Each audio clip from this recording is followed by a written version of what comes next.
फैसला जनप्रतिनिधिको election express ठाउँको ठाउँ लाइभ खबर अध्यावधिक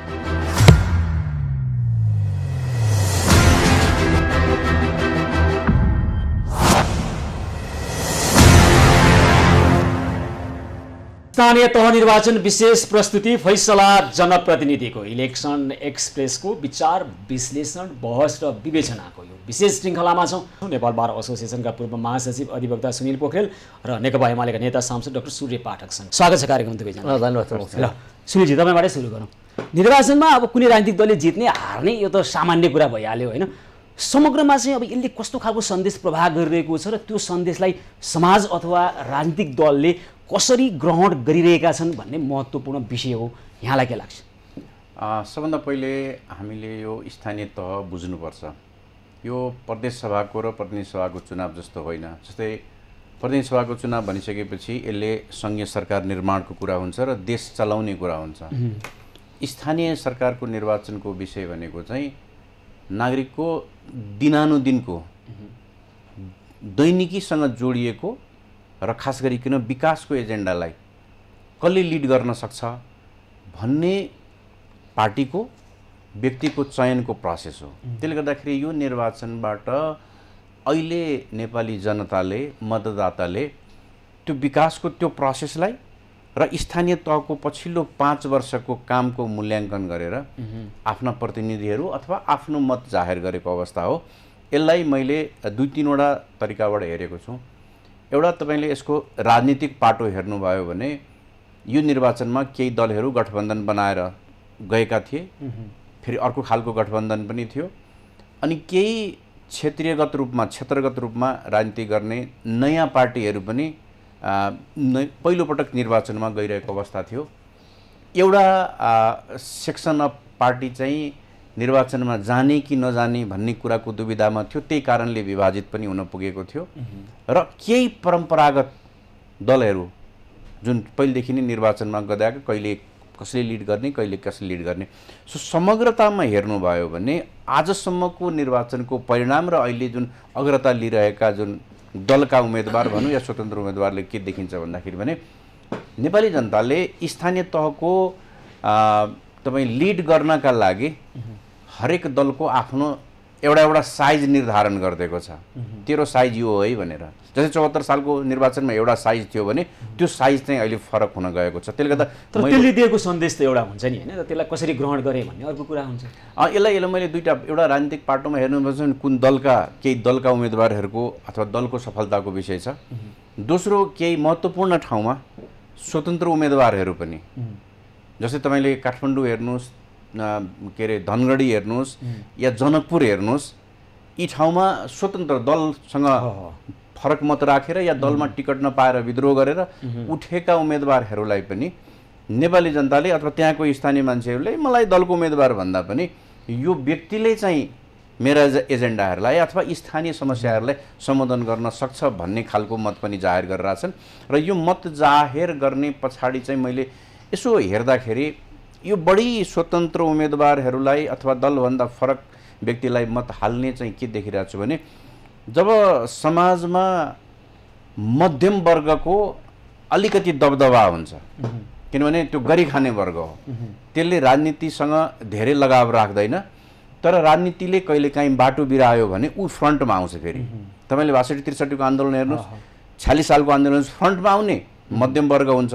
जब फेरि पोलिटिक्स ट्र्याकमा आउँछ ऊ आफ्नो काममा लाग्छ, अनि ऊ काममा त्यो गरी खाने वर्गको जब जमात ठुलो हुन्छ, निर्णायक हुन्छ, उसले चाहिँ राजनीतिक विचारधाराभन्दा फरक मत जाहेर पनि गर्छ। त्यो के का लागि भन्दाखेरि भने दलसँग अथवा दलीय व्यवस्थासँग के अरे तपाईँको विमति राखेर भन्दा पनि त्यो दल सञ्चालन गर्ने व्यक्तिहरूसँगको विमतिका कारणले त्यो मध्यम वर्गले राजनीतिलाई एउटा दिशानिर्देश चेतावनी खबरदारी गरेको। यस ल हुन्छ, म तपाईँ कहाँ फेरि आउँछु। नेकपा एमालेका नेता सांसद डाक्टर सूर्य पाठक, नेकपा एमालेको नेताको चस्माबाट हेर्दा नि स्थानीय तहको निर्वाचन कस्तो देखिराखिया छ यतिखेर? पहिलो कुरो त नेपालमा स्थानीय निर्वाचन हुन्छ कि हुन्न कि भन्दा भन्दै स्थानीय तहको निर्वाचन सम्पन्न भयो, आफैमा साथै राम्रो छ। यसलाई के भन्न सकिन्छ नेपालको लोकतन्त्र परिपक्व दिशातर्फ उन्मुख छ भन्न सकिन्छ। त्यसकारणले यो आफैमा राम्रो र सुखद हो भन्ने मलाई लाग्छ। निर्वाचन हार्न थालेपछि चाहिँ धाँधली भयो भन्ने प्रवृत्तिले परिपक्वता देखाउँछ त। त्यो बाटोतिर फेरि कुनै बेला छलफल गरौँला। त्यसकारणले यो निर्वाचन हुने कुरालाई मैले सबभन्दा बढी सकारात्मक हिसाबले लिएको छु। दोस्रो, यो निर्वाचनमा केही सन्देश पनि दिएको छ, खास गरिकन नेपालमा धेरै प्रकारका राजनीतिक दलहरू भए, विभिन्न खालका मुद्दाहरू उठान गरेर। यसले सबभन्दा बेसी तराईवादी दलहरू जो आफूलाई मधेसको मुद्दामा केन्द्रित भन्थे उनीहरूका लागि यो ठुलो झड्का भनेर पनि आएको देखियो। हाम्रो अनुमान के थियो भने नेपालमा स्वाभाविक रूपमा दुई दलीय व्यवस्थामा अगाडितिर जान्छ कि निर्वाचन मात्र त्यसरी जान्छ कि भन्ने चाहिँ हाम्रो अनुमान पूर्वानुमान थियो। तर त्यो पूर्वानुमानलाई भने गलत साबित गर्यो र अहिलेको निर्वाचनमा माओवादी एउटा फ्याक्टरको रूपमा आयो। उसले पनि एउटा उपलब्धि हासिल गरेर आएर फेरि एउटा पार्टी तेर्सो भएर निर्णायक हुने, दुईटा पार्टीको भित्र प्रतिस्पर्धा हुने अवस्थामा आइसक्यो। जहाँसम्म एमालेको दृष्टिकोणबाट निर्वाचनको प्रयासलाई कसरी हेर्नुभएको छ भन्ने तपाईँले प्रश्न सोध्नुभएको छ। हामीले योभन्दा अलि धेरै अपेक्षा गर्नु स्वाभाविक थियो, तर हामीलाई दुईवटा कुराहरू थाहा थियो। एउटा त हाम्रो विरुद्ध सत्तारूढ दलले नै गठबन्धन सिर्जना गरेर संसदमा रहेका मुख्य राजनीतिक दलहरूका बिचमा एउटा मोर्चाबन्दी गरेकी थियो। फेरि यसोभन्दा परिवार दलको नाम लिनु होला, परिवार दल त कहाँबाट अस्तित्वमा छ र? संसदमा रहेका प्रमुख राजनीतिक दलहरू नेकपा एमालेका विरुद्ध एकै ठाउँमा उभिएका थिए, त्यो घेराबन्दी छँदै थियो।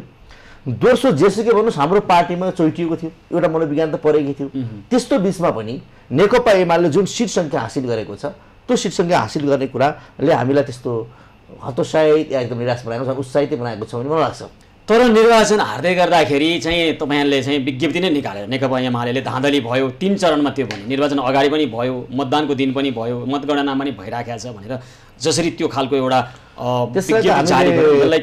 पहिलेदेखि हामीले सजग बनाएको निर्वाचन आयोगको निष्पक्षता नगुमोस् भनेर। त्यहाँभन्दा पहिला पनि हामीले धेरै कुराहरूमा सुन्नुहोस् मतपत्रका रङका फेरबदलदेखि अनेकौँ कुराहरू अनि यो निर्वाचनमा धाँधली नेत थिएन होला, सुन्नुहोस् न, नेत थिएन होला, तर हामीले केही प्रश्नहरू उठाउँदै आएका थियौँ र नेपालको निर्वाचन अझै पनि मलाई लाग्छ अझै मर्यादित बनाउनुपर्छ।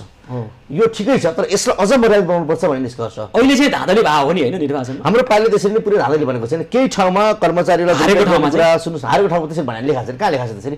समग्रमा पार्टीको ओपिनियन के हो भने केही ठाउँमा अलि सरकारको ज्यादा बेसी भयो कि, जस्तै म तपाईँलाई भन्छु नि, मेरो ठाउँमा निर्वाचन शान्तिपूर्वक सम्पन्न हुँदै थियो। बागलुङको मेरै निर्वाचन क्षेत्रमा कुनै झैझगडा थिएन, तर सेना चाहिँ 8 बजे गएर डोरी लाएर त्यहाँ पुरै मतदातालाई त्रसित बनाउने काम गर्नु, त्यस्तो हामीले देखिरहेका छौँ। सेना जाँदा त्रसित हुन्छन् मतदाता, केही पनि छैन, त्यहाँ जानु पऱ्यो किन? थप सुरक्षा कसरी महसुस हुन्छ होला त्यस्तो होइन नि। सेना कसरी जाने, सेना परिचालन आफ्नै विधि छन्, कति मिटरभन्दा बाहिर बस्नुपर्छ छैन, त्यसको पनि एउटा आचार संहिता। अनि यहाँ आपत्ति जनाउनु होइन, हामीले केही गर्न आएनौँ। त्यस्तै केही विषयवस्तुमा पार्टीको दृष्टिकोण गएको, ध्यान गएको, त्यसकारणले हामीले ओभरअल यो निर्वाचनको बारेमा एकदमै धाँधली भयो, बर्बादै भयो, निर्वाचन आयोगले पुरै आफ्नो निष्पत्ति गुमायो भने त हामीले भनेकै छैनौँ त। अब निर्वाचनमा त्यस्तो त हुने छ होइन, सत्तामा जान मर्यादा गर्ने निर्वाचनभन्दा अगाडि र सत्ताको स्रोत साधनको दुरुपयोग गरेर निर्वाचन आफू अनुकूल बनाउने प्रयास नदेखिँदो नजानिदो तरिकाबाट, जस्तै अहिले डाक्टर सूर्य पाठकले भने जस्तो त्यहाँ सेना लएर राखिदिने, त्यसले मनोविज्ञानको मतदातामा खालको मनोविज्ञानबाट प्रभाव पर्ला। त्यसै गरी निर्वाचन अधिकृतहरू आफू अनुकूल, त्यहाँका प्रमुख जिल्ला अधिकारीहरू, प्रहरी प्रमुखहरू फेरिदिने, यो कारणले पनि नजानिदो ढङ्गबाट सत्ताले निर्वाचनलाई आफू अनुकूल पार्ने र समग्रमा यसले चाहिँ मतदाताको सही अभिमतलाई प्रभाव पार्ने चाहिँ खेल हुँदो रहेछ, यसपटक पनि भयो भनेर स्वीकार गर्ने हो यसलाई? होइन, हामीले धाँधली भयो अथवा सत्ताको दुरुपयोग अथवा सदुपयोग भनौँ, त्यसलाई एकाङ्की रूपमा हेर्नु हुँदैन। हामीसँग यो 4थो स्थानीय तहको चुनाव हो। 49 सालमा पहिलो भएको थियो, 54 सालमा भयो, 74 सालमा भयो र अहिले हामी 79 सालमा फेरि गर्दैछौँ। त्यो तुलनात्मक रूपमा तपाईँले हेर्नुभयो भने 54 सालकोमा बढी से बढी दुरुपयोग भन्ने एउटा मान्छेले, सबैले आम मान्छेले भन्छन्। 74 र अहिलेलाई तुलना गर्नुभयो भने त्यो धेरै फरक देखिँदैन। त्यसले गर्दाखेरि हामीले तुलनात्मक हिसाबमा हेर्दाखेरि चाहिँ अहिलेको चुनावलाई, चाहे तपाईँको पर्यवेक्षकहरूको रिपोर्ट हेर्नुहोस्, तुलनात्मक शान्तिपूर्णै भएको छ। एकाध ठाउँमा भनौँ न एकैचोटि फेरि अघिल्लो चुनाव 2 चरणमा भएको थियो, यसबेलाको चुनाव एकै चरणमा भएको छ। त्यसले गर्दाखेरि त्यो हाम्रो जुन मानव स्रोतहरू छ, चाहे त्यो सुरक्षा निकायको होस् अथवा कर्मचारीको होस् या राजनीतिक दलले आफैले खटाउने जुन मान्छेहरूको, त्यसको पनि के गरियो भन्दाखेरि पनि हेर्दाखेरि अहिलेलाई हामीले त्यति धेरै प्रभाव परेको अथवा नभए पनि प्रभावै नपर्नु पर्ने हो नि त होइन र? विवादै छैन। एक्जिक्युटिभ भनेको संसारभरि जहिले पनि सत्ता भनेको जहिले पनि दुरुपयोग गर्न खोज्ने निकाय हो। कार्यकारिणी भनेको जहिले पनि अधिकारको दुरुपयोग गर्छ। त्यसै कारणले त कार्यकारीको हरेक अधिकारलाई कन्ट्रोल गर्नको लागि अदालतलाई अधिकार दिएको हुन्छ। तर गर्न त दिनु भएन नि त। एक्ज्याक्टली मैले भने त्यसलाई स्वीकार गर्न। त्यसैका लागि हामीले के बनायौँ भने संविधानमै हामीले तटस्थ निर्वाचन आयोग बनायौँ जसले आचार संहिता उल्लङ्घनमा जसले पनि यसपटक पूर्व प्रधानमन्त्रीदेखि लिएर सामान्य कलाकारसम्मलाई निर्वाचन आयोगले स्पष्टीकरण सोधेको छ। स्पष्टीकरण सोध्ने मात्रै काम गरेको हैन, त्यसले अनुसार कारबाही गरेको छैन। आचार संहिताले दिएको अधिकारको प्रयोग गरेर दण्ड संज्ञा। राजनीतिमा तपाईले कैद गर्ने जरिमाना गर्ने भन्दा पनि त्यो सोध्ने चिजले ठुलो मेसेज जान्छ। हैन, हामी त ऐन अनुसार चल्नुपर्छ भन्छ नि त मुलुक त। अब के सन्देश दिने के गर्ने त्यो राजनीतिक बहसको विषय होला। यो देश त संविधान अनुसार चल्नु पर्यो, ऐन अनुसार चल्नु पर्ला, ऐन अन्तर्गत बनेका नियमावली आचार संहिता अनुसार चल्नु पर्ला, हैन र? हैन, मैले भने सबै राम्रो भएको छ भने छैन। मैले तुलनात्मक रूपमा हेर्दाखेरि र जुन लेभलको अहिले आचार संहिता उल्लङ्घनको विषयमा अन्य विषयमा राजनीतिक के निर्वाचन आयोगले सक्रियता देखायो, हामीले तुलनात्मक रूपमा यो निर्वाचनलाई चाहिँ फ्री एन्ड फेयरै मान्नुपर्ने देखिन्छ। एकाध घटनाहरूलाई हामीले अपवादको रूपमा हेऱ्यौँ भने मलाई लाग्छ यो फ्री एन्ड फेयर इलेक्सन हो जस्तो लाग्छ मलाई। त्यसमा धेरै सुधारका ठाउँहरू होलान्, तर सबै सिद्धियो भन्ने अवस्था छैन। तुलनामा अहिले केही हदसम्म परिष्कृत भएको छ, तर अपेक्षित रूपमा भएको छैन भन्ने तपाईको विवादै भएन। हैन, हार्दै गर्दा चस्माले हेर्दाखेरि एउटा देखिने चुनाव हैन, जित्दै गर्दा अर्को देखिने चुनाव भने एउटा तपाईले भने त स्थानीय तहको निर्वाचनमा 700 जित्छ रे एमाले। हामी पछि पर्यौं भनेर तपाईकै मुखबाट सुनिया त। दोस्रो पार्टी बन्दैछौँ त। सत्ता पछिबाट हेर्दा एउटा देखिने, विपक्षीबाट हेर्दा अर्को देखिने, यो कस्तो खालको माहौल हो निर्वाचन भनेको? सुन्नुस्, पहिलो कुरो त हाम्रो पार्टीको वक्तव्य तपाईले लामोसँग पढ्नु हो कि पढ्नु भने मलाई शंका लाग्यो। गजबले त्यहाँ हामीले केही प्रश्नहरू जहाँ निर्वाचन आयोगले चुकेको छ, त्रुटि गरेको छ, त्यसमा हामीले केही प्रश्नहरू उठाएको। कि त निर्वाचन आयोगले आचार संहिता बनाउने कुरैमै गलत गर्यो, जस्तै सार्वजनिक पद धारण गरेका व्यक्तिहरू निर्वाचनमा भोट माग्न हिँड्न नहुने भन्ने त भनेकै छ नि। तर प्रधानमन्त्रीको त भोट माग्नु भयो त, हामी सांसद पनि त्यो वर्षमा भोट माग्यौँ। त्यस्ता कुराहरू कि निर्वाचन आयोग बोल्नु हुँदैन थियो। बोलेपछि तदनुरूपको कारबाही गर्न सक्ने हिम्मत र साहस राख्नु पर्छ। तपाईले त्यो लोगो लगाएर मत माग्नु भएन? डेफिनेटली यसमा गर्नु कुरै छैन नि। अनि तपाईले धाँधली गर्नु हुने निर्वाचन आयोग कति अव्यावहारिक आचार संहिता बनाउँदो रहेछ भन्ने कुरा त्यहाँले भन्दैछु। शेरबहादुर रुखमा माग्नु भएन भोट गरेर, मन्त्रीले भोट माग्नु भएन, तपाईले माग्नु हो। मेरो निर्वाचनमा मन्त्री झन्डा फर्माउँदै बुथ केन्द्रमा हिँड्नु हो, मतदान केन्द्रमा। त्यस्ता कुराहरू छन्। तर मूलभूत रूपमा कुरा के हो भने उहाँले भने जस्तै हाम्रो लोकतन्त्र पुरस्कृत हुने दिशातिर उन्मुख छ। यो निर्वाचनलाई अझै स्वस्थ, अझै मर्यादित अहिले पनि तपाईँको हामीले हातमा यस्तो मसी प्रयोग गर्छौँ, यसो कति दुरुपयोग हुन्छ? एउटा बायोमेट्रिक राख्न सक्दैनौँ।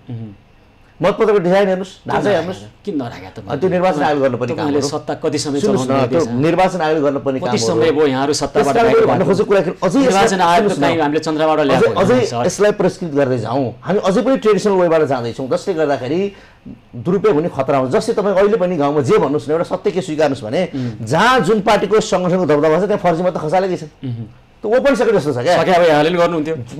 मैले कुनै दल विषयलाई भनेर जहाँ जसको साङ्गठनिक प्रभाव र शक्ति छ त्यहाँ त्यसले मतदाताको कहीँ न कहीँ दुरुपयोग गरेको देखिन्छ। त्यस कारण निर्वाचन आयोग त्यो हिसाबले सोच्नु भएन नि।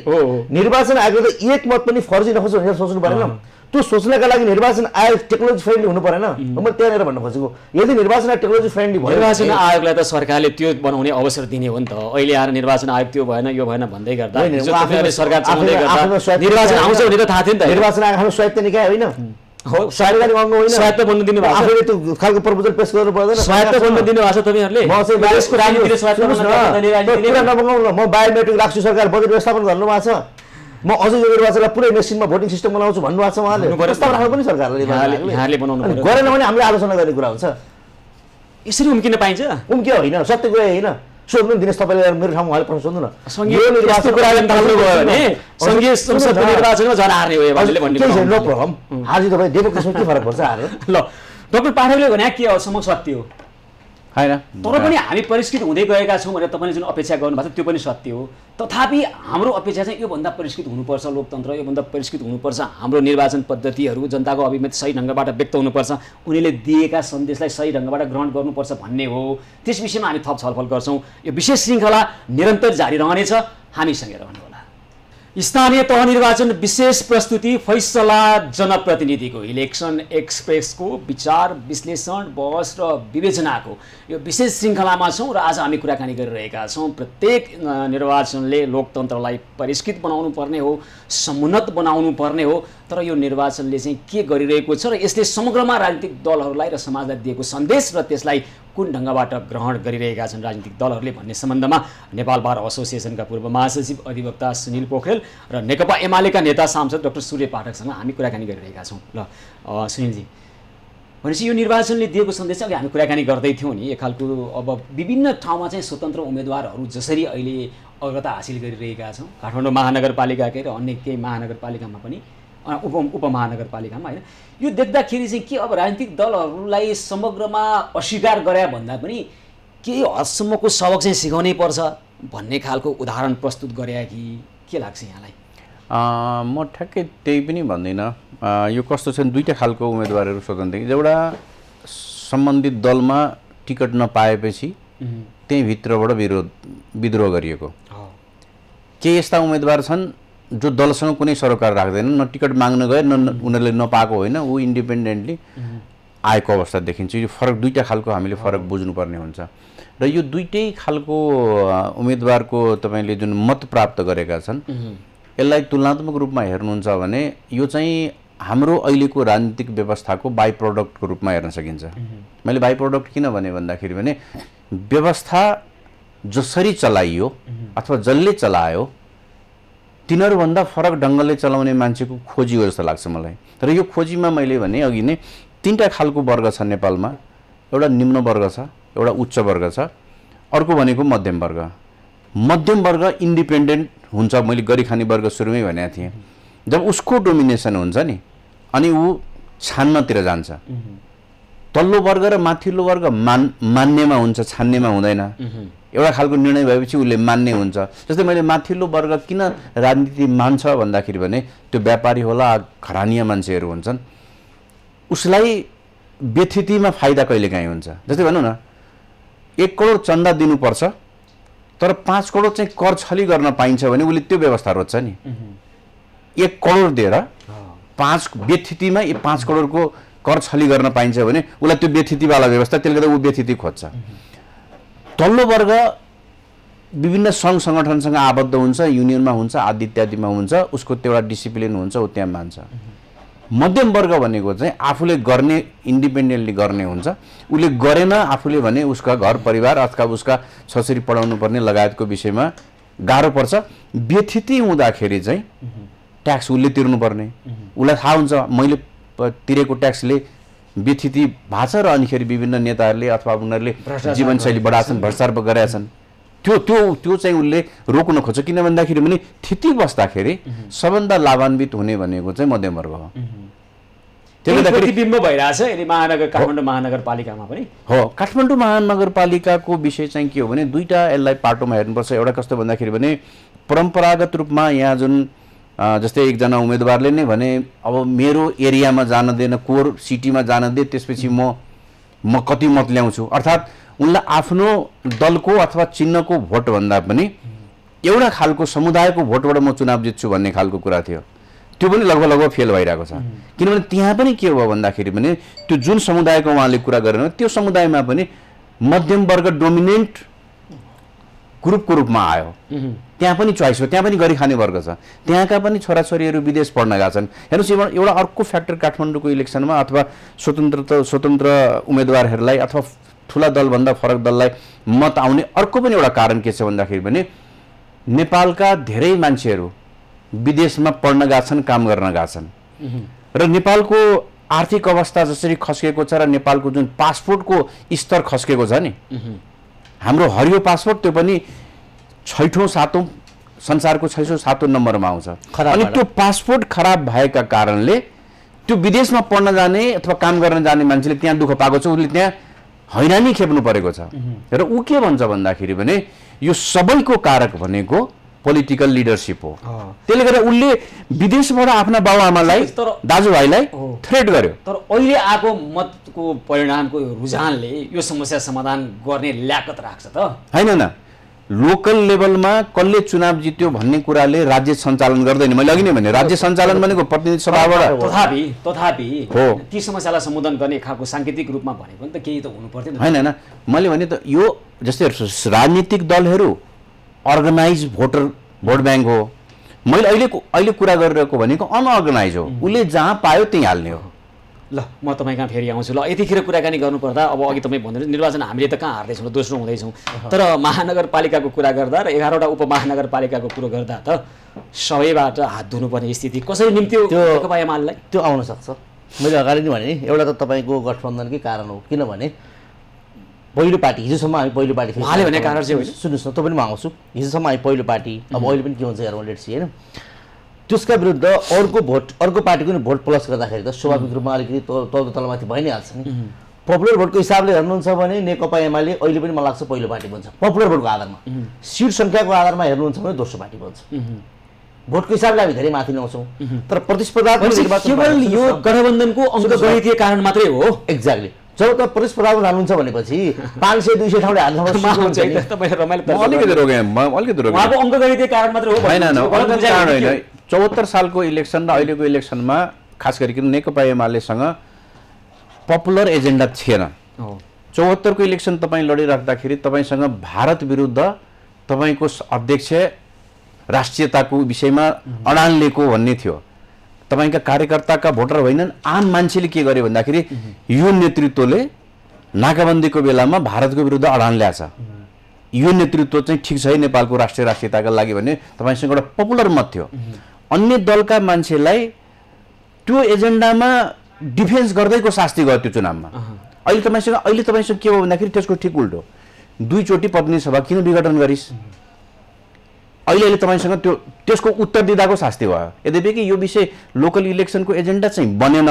मैले अघि नै भने लोकल इलेक्सन एजेन्डा भने विकास निर्माणका कुरा, जनजीविकाका कुरासँग जोडिन्छ, तर मान्छेका मनमा कहीँ न कहीँ के थियो भन्दाखेरि भने एकचोटि अदालतले पुनर्स्थापना गरेको प्रतिनिधि सभा फेरि विघटन गर्छ, फेरि अदालतले पुनर्स्थापना गरिदिन्छ, अनि अझै पनि के भनिरहेको छ भने विघटन गरेको कुरा चाहिँ ठिक थियो, नेतृत्वले मात्रै भन्दैन कार्यकर्ताको लेभलमा पनि त्यो ठिक थियो भन्ने कुरा अडान लिइरहेको हुनाले संविधान र व्यवस्थाप्रति खतरा हुन्छ कि क्या हो भन्ने खालको पनि मानसिकता राख्यो। हेर्नुहोस् मैले के भनेको छु भन्दाखेरि भने कार्यकर्ताले निर्णय चाहिँ वैशाखको 11 गते निर्णय गरे, किनभने जब तपाईँको उम्मेदवार तय भयो उसको निर्णय भयो, उसले त अब आफ्नो मान्छेलाई भोट हाल्ने, उम्मेदवारलाई भोट हाल्ने हो।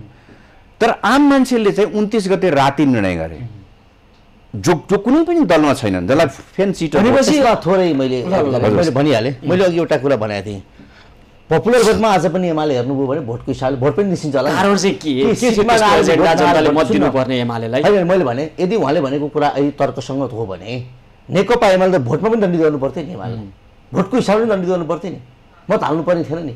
तर मैले अघि भनेको के हो भने तेस्रो शक्ति र पहिलो शक्तिको बिचमा मिलन हुँदा जहाँ कम्पिटिसनको क्षेत्र छ, जहाँ 1000को हार जित, हिजो हामीले 74 सालमा हेर्न कति क्षेत्र 1000मा जितेका थियौँ, कति क्षेत्र हामीले 500मा जितेका हौँ। अहिले त सुविधाको लागि भने नेपाली कहाँलाई सुविधा भयो, किनभने माओवादीको भोट गरेर एड भयो, त्यसकारणले सिट सङ्ख्यामा हामीले हार्यौँ। अघि यहाँ सुनिल पोखरेलले भने कुरालाई महसुस नगर्ने र केवल अङ्कगणितीय कारणले मात्रै हार्यो भन्ने हो भने गल्ती गरिरहनु भएको छ। त्यो सन्देश राम्रोसँग गर्न सक्नु भएको छैन। भोटको हिसाबले हेरौँ भनेको मैले, भोटको हिसाबले हेरौँ नि त, हरेक हिसाबले हेरौँ, समीक्षा गरौँ। सिम्पल म्यासेज बुझ्नुहुन्न। पहिलो जुन एमालेको हिजो जित्दाखेरि हामीले कतिपय ठाउँमा 500 जितेका थियौँ, कतिपय ठाउँमा 1000 जितेका थियौँ, त्यसको सङ्ख्या ठुलो थियो हामीसँग। तर अहिले के भयो भने त्यो 500 र 1000 भोट गरेर माओवादी काङ्ग्रेसमा प्लस हो। डाक्टर पाठक गठबन्धनले किन बन्यो भन्ने गठबन्धनले किन बन्यो भन्ने एमाले गर्दा बन्यो, ठिक छ, जसले अङ्कगणितलाई प्रभाव पार्यो। त्यो कुरामा बहस गर्न सकिन्छ, तर उहाँले भने जस्तो एमाले पपुलर त्यही कारणले गठबन्धन बन्यो त आएन भन्ने कुरा त होइन नि त। त्यही कारणले गठबन्धन भोटलाई स्वीकार्नु पर्यो। अनि एउटा कुरो डाक्टर साहब, एउटा कुरो आजको दिनमा पनि म आम नेपालीको हिसाबमा हेर्दाखेरि अर्गनाइजेसनल स्ट्रक्चर हेर्नुभयो भने नेकपा एमालेकै बलियो छ अर्गनाइजेसनको हिसाबमा है, पछिल्लो टुटफुट सङ्गठनको हिसाबमा सञ्जाल छ। त्यो सङ्गठन आजको दिनमा पनि मोबिलाइजेसनको हिसाबमा देखिन्छ, किनभने काङ्ग्रेस त अस्ति भर्खर महाधिवेशन गरेको छ। काङ्ग्रेसले सङ्गठनबाट चुनाव जित्ने भने जहिले पनि उसले पपुलर मतको हिसाबमा, किनभने ऊ मास बेस पार्टी हो। जहाँसम्म माओवादीको र अर्को समाजवादीको भन्नुहोस् वास्तवमा अर्गनाइजेसनल स्ट्रक्चर कमजोर छ, उनीहरू जहिले पनि डिफेन्सिभै हिसाबमा देखिन्छन्, तर अहिले उनीहरूको बढेको छ। अनि अर्को दल जसको हिजो 74 को इलेक्सनमा खासै कहीँ पनि उपस्थिति थिएन, राप्रपाको, धेरै ठाउँमा उसले चुनाव जितिरहेछ, मत पनि ल्याइरहेछ, वडाहरूमा पनि जितिरहेछ। यो 5 ठाउँमा उपस्थित थियो पहिला चाहिँ, 5 ठाउँ उपस्थित थियो, अहिले तपाईँको धेरै ठाउँ उपस्थित भएको छ। त्यसले गर्दाखेरि के देखिन्छ भन्दाखेरि भने त्यो अर्गनाइजेसनमा मात्रै होइन कि लिडरसिपमा, किनभने उसको नयाँ लिडरसिप आयो, त्यो लिडरसिपप्रति मान्छेको रुझान केही गर्छ कि क्या हो भन्ने खालको भयो। र अघिल्लो इलेक्सनमा तपाईँको अर्गनाइजेसन स्ट्रक्चरले अथवा माओवादीको अथवा समाजवादीको भोट थपिएका मात्रै कारणले होइन, तपाईँको लिडरप्रति मान्छेको आकर्षण थियो, जो अहिले गुम्यो। भारत अहिले गुम्यो मात्रै होइन, अर्को प्रश्न उभ्या छ, त्यो गुमेको होइन, त्यो मैले भने विघटन, प्रतिसभा विघटनको विषयले त्यो त गुम्यो। यो कुरामा चार्ज आइपुग्यो। यो कुरालाई स्वीकार गर्ने कि नगर्ने, यो सन्देश हो निर्वाचनको, यसलाई सही ग्रहण गर्ने कि नगर्ने भन्ने प्रश्न हो। यो अर्को पाटो पनि छ, प्रतिसभा विघटन एउटा पाटो थियो होला, त्यो पाटो अदालतले बोलिसक्यो, त्यसमा धेरै बहस नगरौँ। तर केपी शर्मा ओलीको नेतृत्वमा जे खालका विकास निर्माण कामहरू अगाडि बढेका थिए, भ्युटारहरू बनेका थिए, भ्युटारको मात्रै कुरा होइन, रेल सुरुङ मार्ग पनि बनेकै कुरा, रेल मार्ग पनि बनेकै कुरा, एयरपोर्ट पनि बनेकै कुरा, त भ्युटारमा देख्नुहुन्छ कि बनेको होइन भन्नुहोस् त। अब भ्युटार अग्लो छ देख्ने त हुने आम जनता होइन, अरू कुरा इग्नोर गरेर बहसै नगरौँ। भ्युटारमा बहस धेरै गरौँ, सुरुङ मार्ग बनेको, हरेक कुराको विमानस्थल बनेको होइन, रेल मार्ग बनेको होइन। अधिवक्ता सुनिल पोखरेलले भनेको कुरा एमालेले महसुस गर्ने कि नगर्ने? 3 वर्षमा 3037 किलोमिटर बाटो पिच भएन कालो पत्रै भन्नु ल। त्यसकारण सर मैले सोधेको छ है, सुनिल पोखरेलले भनेको कोडबाट ग्रहण गर्ने कि उहाँसँग आउँछु म। विकास निर्माणको हिसाबले 3 वर्ष ठिकै थियो, इकोनोमिक ग्रोथको हिसाबले पनि दक्षिण एसियामा बङ्गलादेश पछाडि सेकेन्ड इकोनोमिक ग्रोथ छँदै थियो, बिचमा कोभिड आएर अलिकति तल परेको। अर्को हिसाबले राष्ट्रियताको सन्दर्भमा पनि केपी ओलीको आँट कहीँ कम थियो रहेछ भन्दा, सब ठिक थियो, खोइ कम थियो। मत किन कमाइराखेको छ चीनसँग पारमाणु सन्धि सम्झौता मत किन मत कम हाले? हिजो तपाईँहरू 294 स्थानमा प्रमुख जित्नु बुझाउनै सकिन क्या, मत कमाएको होइन, हाम्रो सिट कमाएको। रमाइलो तर्क गर्ने भोट कम होइन नि, यस्तो भोटको हिसाबले हामी अहिले पनि पपुलर भोट छ, तथ्याङ्क निकाल्नु। तर सिट के हो भने मैले सन्तुष्ट हो, जहाँ प्रतिस्पर्धात्मक हिसाबले जानु पर्थ्यो, सन्तुष्ट हो। कुनै ठाउँमा सुन्नुहोस्, कुनै ठाउँमा कस्तो भयो, हामीले 8 भोटले चुनाव हार्यो होइन, ठिक छ, त्यहाँ के थियो, गठबन्धन नभएको हामी एक्लै चुनाव जित्थ्यो। यो मत परिणाम तपाईँ कति बेला बहस गर्न मिल्थ्यो, एक्लै निर्वाचनमा जाँदा नेकपा एमालेको यो परिणाम आएको भयो तपाईँले भन्न मिल्थ्यो, म स्वीकार गर्छु तपाईँसँग, यो क्षमा माग्दै स्वीकार। यो मत परिणाम 5वटा दल चाहिँ गठबन्धन गरेर आउने, अनि नेकपा एमाले पपुलरमा पहिल्यै पार्टी छ, अनि सिट सङ्ख्या कम ल्यायो भने एमाले भन्छ भन्ने मिल्छ? राम्रै काम गरेका थियौँ, जनताकै लागि काम गरिरहेका थियौँ, यो गऱ्यौँ त्यो गऱ्यौँ, सबै काम गऱ्यौँ, तर पनि मत दिएनन् जनताले। सूर्यजीको अभिव्यक्ति के मत दिएन भनिनँ मैले, होइन पहिलो दल त बनाएन नि त, कम राम्रो कुरा घुमाएर मत दिएन भन्ने मैले, मत आएको समय कम दिनमा अपेक्षित मत आएन, होइन अपेक्षित सिट आएन, सिट आएन। ल तपाईँले मत चाहिन्छ, तपाईँले कस्तो हुन्छ भने 48 सालदेखिको 74सम्मको अथवा अहिलेको चुनावसम्म, 74को भनौँ न, 74सम्म चुनाव हेर्नुभयो भने नेपाली जनताले गर्ने भन्दा पनि नबिगार्ने मान्छेलाई, नेतृत्वलाई भोट हाल्दो रहेछ। जस्तै 48 सालमा काङ्ग्रेसको बहुमत आयो, प्रतिनिधि सभा विघटन गर्नुभयो, 51मा मध्यावधि हुँदाखेरि एमालेलाई भोट हाल्यो, किनभने काङ्ग्रेसले के भने ओहो यसले त प्रतिनिधि सभा विघटन गर्दो रहेछ। त्यसपछि मनमोहन अधिकारीको नेतृत्वमा एमाले लार्जेस्ट पार्टी भयो। 56मा के गर्यो भने त्यतिखेर केजरीवालले मेरो नेतृत्वमा गयो भने चुनाव जितिँदैन क्या हो भनेपछि किशुनजीलाई अगाडि सार्यो आगामी प्रधानमन्त्री भनेर। नेपाली जनताले के भन्टाने भने यतिको मान्छेलाई नेतृत्व दियो भने देशलाई कमसेकम गरेन भने बिगार्दैन भने दिए भने चाहिँ बहुमत पायो। त्यसपछि चुनाव एकैचोटि 64मा भयो। 64मा कसलाई भोट बढी दियो भन्दाखेरि जो कहिले चुनावमा नलडेको पार्टी माओवादीलाई, दुईटा कारणले। उसले समावेशिता र के भन्छ भने पहिचानको कुरालाई अगाडि सारेको थियो र केही परिवर्तन गर्न खोजेको थियो। त्यसले गर्दाखेरि यो परिवर्तनकारी शक्तिलाई भोट हाल्नुपर्छ। बाहिर मात्रै होइन, काठमाडौँमा शिक्षित ठाउँमा पनि के गरियो भन्दाखेरि पनि माओवादीलाई भोट हाल्यो। 4 वर्षसम्म न संविधान बन्यो, 4वटा 5वटा सरकार बन्यो, विभिन्न झमेला गरिसकेपछि यसबाट हुँदैन है। अब लिबरल डेमोक्रेसीको प्रतिनिधित्व गर्छ, यतिको पार्टीको नेतृत्व ठिकै हुन्छ भनिसकेपछि काङ्ग्रेसलाई फेरि 70 सालमा लार्जेस्ट पार्टी बनायो। बहुमत पनि उसले लार्जेस्ट पार्टी भयो, संविधान पनि जारी गरायो। त्यसपछि त्यही बिचमा भारतसँगको विवाद आयो। केपी ओलीको नेतृत्वमा एउटा खालको आइसकेपछि 74मा यसले चाहिँ गर्छ कि क्या हो भनेर बेनिफिट अफ डाउट दिएको हो। 74मा त्यो राजनीतिमा कहिलेकाहीँ जनताले बेनिफिट अफ डाउट दिन्छन्। यद्यपि के भनिन्थ्यो भन्दाखेरि भने यो व्यवस्थै ल्याउनको लागि केपी ओलीको कुनै पनि योगदान छैन, किन भन्दाखेरि गणतन्त्रको आन्दोलन भइराख्दाखेरि उहाँले विभिन्न खालका व्यङ्ग्यहरू गर्नुभएको थियो। फेरि पनि के गर्यो भन्दाखेरि भने राष्ट्रियताको लागि अडान लिएको हुनाले उहाँलाई एकचोटि पोलिटिक्समा बेनिफिट अफ डाउट दिनुपर्छ भने नेपाली नागरिकले दिए, जनताले दिए। उहाँको नेतृत्वमा ठुलो पार्टी भयो। फेरि पपुलर मत आइरहेको होइन होइन, त्यो उहाँले आफ्नो गरेको हो। यो कस्तो भन्दाखेरि प्रतिनिधि सभाको चुनाव भावे चाहिँ उहाँले भने जस्तो हुन्थ्यो किनभने प्रतिनिधि सभामा प्रत्यक्ष हारे पनि समानुपातिकमा त्यो भोटले काम गर्थ्यो अहिले उहाँको यो एक भोट पुगेन भने पनि 5 वर्षको लागि सिटको कुरो हो एमालेको लोकप्रियता चाहिँ यी कारणले खस्केको हो त भन्दाखेरि त उहाँ भन्दै हुनुहुन्छ होइन केही ठाउँमा कस्तो भएको छ भने गठबन्धन हुँदाखेरि पनि उम्मेदवार को पर्यो भन्नेमा हुन्छ जस्तै उहाँहरूको धेरै ठाउँमा जितेको कस्तो देखिन्छ भने गठबन्धनको माओवादी अथवा समाजवादीको उम्मेदवार छ भने त्यहाँ एमाले जितिरहेको देखिन्छ होइन यसको सन्देश चाहिँ के हो त अहिले नेपाली कङ्ग्रेसले केही ठाउँमा धेरै ठाउँमा सिट जित्दै गर्दाखेरि नेपाली कङ्ग्रेस लोकप्रिय भएको अनि दोस्रो लोकप्रिय नेकपा एमाले तेस्रो नेकपा माओवादी नै हो कि यो गठबन्धनको अङ्कगणितीय प्रतिफल मात्रै हो होइन केही त गठबन्धनले पनि काम गरेको छ र केही पछिल्लो समयमा चाहिँ काङ्ग्रेसले भनौँ न गर्न नसके पनि बिगार्ने काम गरेको छ जस्तै कहिलेकाहीँ के हुन्छ भने म राम्रो हुनका लागि उहाँ अलि बढी नराम्रो भइदियो महसुस गरे हो बिगार्ने काम बढी गरे यस्तो होइन एउटा तथ्य राखिदिन्छु नि संविधान निर्माण हुने कुराको जस कसले बढी लियो काङ्ग्रेसले भन्यो सुशील कोइरालाको नेतृत्वमा संविधान हामीले जारी गर्यौँ भने होइन काङ्ग्रेसले कसले राम्रो सिट ल्याउँथ्यो होला नि तर भइदियो के भने एमाले र माओवादी मिल्दाखेरि त कङ्ग्रेस सिट घटिहाल्यो 23 मा होइन र फेरि पनि त्यति बेला पपुलर भोट हुन्छ भने कङ्ग्रेस र एमाले जम्मा 1 लाखको फरक तर के भइदियो तेस्रो पार्टी एमाले मिल्दाखेरि त काङ्ग्रेस त कुम्चिहाल्यो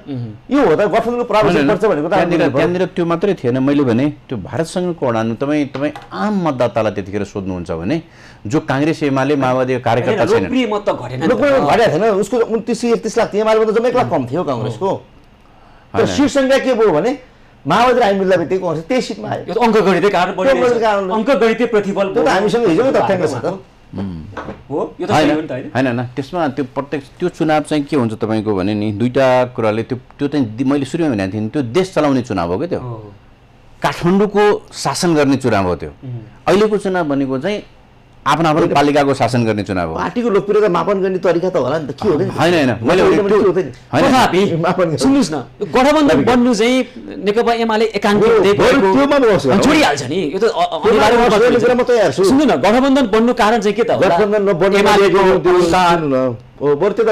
एमालेको अहङ्कार र एमालेको अहङ्कार को कारणले त जबरजस्ती धकेलेर बनाइदिएको गठबन्धन हो नि त होइन भने के गरे होइन अब यो तपाईँको गठबन्धन कसरी निर्माण भयो भने तपाईँ हामी सबैलाई थाहा भएकै कुरा छ हामीले एउटा उद्देश्यका साथ नेकपा बनायौँ त्यो नेकपाको एकतालाई हामीले टिकाउन सकेनौँ नेकपा विभाजन भयो हुँदाहुँदै नेकपा एमाले विभाजन भयो कम्युनिस्ट पार्टीभित्र आएको विभाजनको फाइदा काङ्ग्रेसको स्वाभाविक थियो साथीहरू काङ्ग्रेससँग गएर गठबन्धन बनाएर चुनावमा जानुभयो कति सरल व्याख्या गरिदिए क्या यो जटिल राजनीतिलाई तपाईँले यही हो बुझाइ भन्नुहोस् त तपाईँले गरेको काम हेर्ने हो भने धेरै फेर अस्ति मैले एउटा अन्तर्वार्तामा पूर्व प्रधानमन्त्री केपी ओलीको कुरा सुनेको थियो होइन कम्युनिस्टहरू मात्रै विभाजित डेमोक्रेटिक पार्टी पनि त थुप्रै छन् नि उनीहरू टुक्रा टुक्रा भएको चाहिँ तपाईँ गर्नुहुन्न कम्युनिस्टहरू चाहिँ टुक्रेको गर्नुहुन्छ कुरा त्यो डेमोक्रेटिक पार्टीहरू पनि त थुप्रै छन् नि जति भनौँ न तपाईँले अहिले लोकसभा भन्नुहोस् या मधेसवादी त्यो त्यतिखेरको लिडरहरू हुन्छ सबै काङ्ग्रेसबाट गएका हुन् नि महेन्द्र ठाकुर काङ्ग्रेसको कोषाध्यक्ष हुनुहुन्थ्यो तपाईँ जम्मै मान्छे कि त्यो हेर्नु नि त्यो मधेस पार्टीहरूको त्यहाँ पनि टुक्रेको छ नि चोटिएको छ नि त्यसको प्रावधान तराईको चुनाव एउटा प्रति काङ्ग्रेसले भोगिसक्यो नि फेरि कमब्याक गर्यो हामी पनि फेरि कमब्याक गर्छौँ किनभने अरूले नराम्रो काम गरिदिन्छ आफूले केही पनि नगरिदिन्छ यहाँ सुनिल पोखरेलले भने जस्तो पार्टी विभाजनको औचित्य नभत्काइकन बसिदियो भने पनि त्यसलाई फेरि त्यही देखियो मूलधारको पार्टी विभाजनको औचित्य पुष्टि हुँदो रहन्छ भन्ने कुरा त हामीले इतिहासमा भोग्दै आएका छौँ नि त्यस कारणले हिजो कङ्ग्रेसमा मधेसवादी साथीहरू बाहिरिनु भयो क्षति त गयो नि कङ्ग्रेसले केही समय फेरि कमब्याक भयो सुन्नुहोस् न तपाईँ त डाक्टर सूर्य पाठक है विद्यावारिधि गर्नुभएको छ अलिक फरक कोणबाट हेरौँ न भने तपाईँहरूलाई जनताले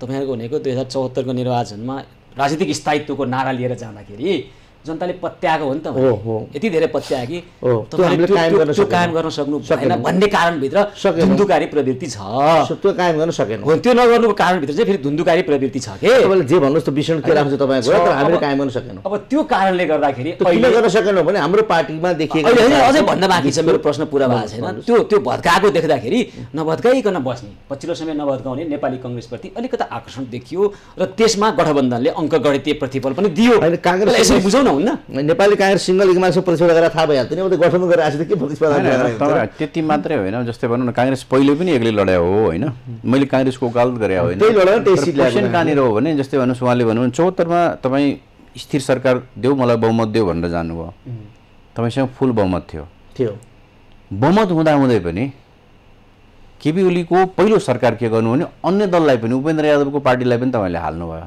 2/3 पुर्याउनु भयो सरकार चलाउनलाई तपाईँले 2/3 बहुमतले पुग्थ्यो 2/3 जानुपर्ने कारण के थियो मान्छेले शङ्का गरे अब यसले 2/3 संविधानको संरचना भत्काउँछ कि क्या हो त्यहाँबाट सुरु भयो त्यो जरुरी थिएन के किन तपाईँको आफ्नो जरुरी थियो मधेसवादी दलहरूलाई राष्ट्रिय राजनीतिको मूल पर पनि इन्केस चाहिँ बनाउनु पर्थ्यो हैन त्यति मात्रै होइन विभिन्न कुराहरू उठाइरहेको थियो बेलामा कमसेकम उनलाई इन्केस बनाउनु पर्छ सरकारमा आएपछि मूल प्रवाहमा गए भन्ने तपाईँहरूको बुझाइ थियो होइन जस उनलाई इन्केस बनाउनु पर्छ भन्ने थियो र इन्केस बनाएको त्यसमा अरू कुनै तपाईँको खराब नियत थियो ल भनौँ तपाईँको होइन मैले भने त्यसमा अझै पनि तपाईँ त्यो सम्झिनुहोस् जतिखेर उहाँ पहिलो प्रधानमन्त्री हुनुभयो र संसदमा पहिलो वक्तव्य दिनुभयो कतिसम्म भन्नुभयो भन्दाखेरि भने काङ्ग्रेस विपक्षी दल होइन प्रतिपक्षी होइन हाम्रो सहयात्री हो भन्नुभयो संविधानले नै प्रतिनिधि सभामा विपक्षी दलको व्यवस्था गरेको छ त्यो विपक्षी दललाई सहयात्री भन्नुभयो अर्थात् कोही छैन है अब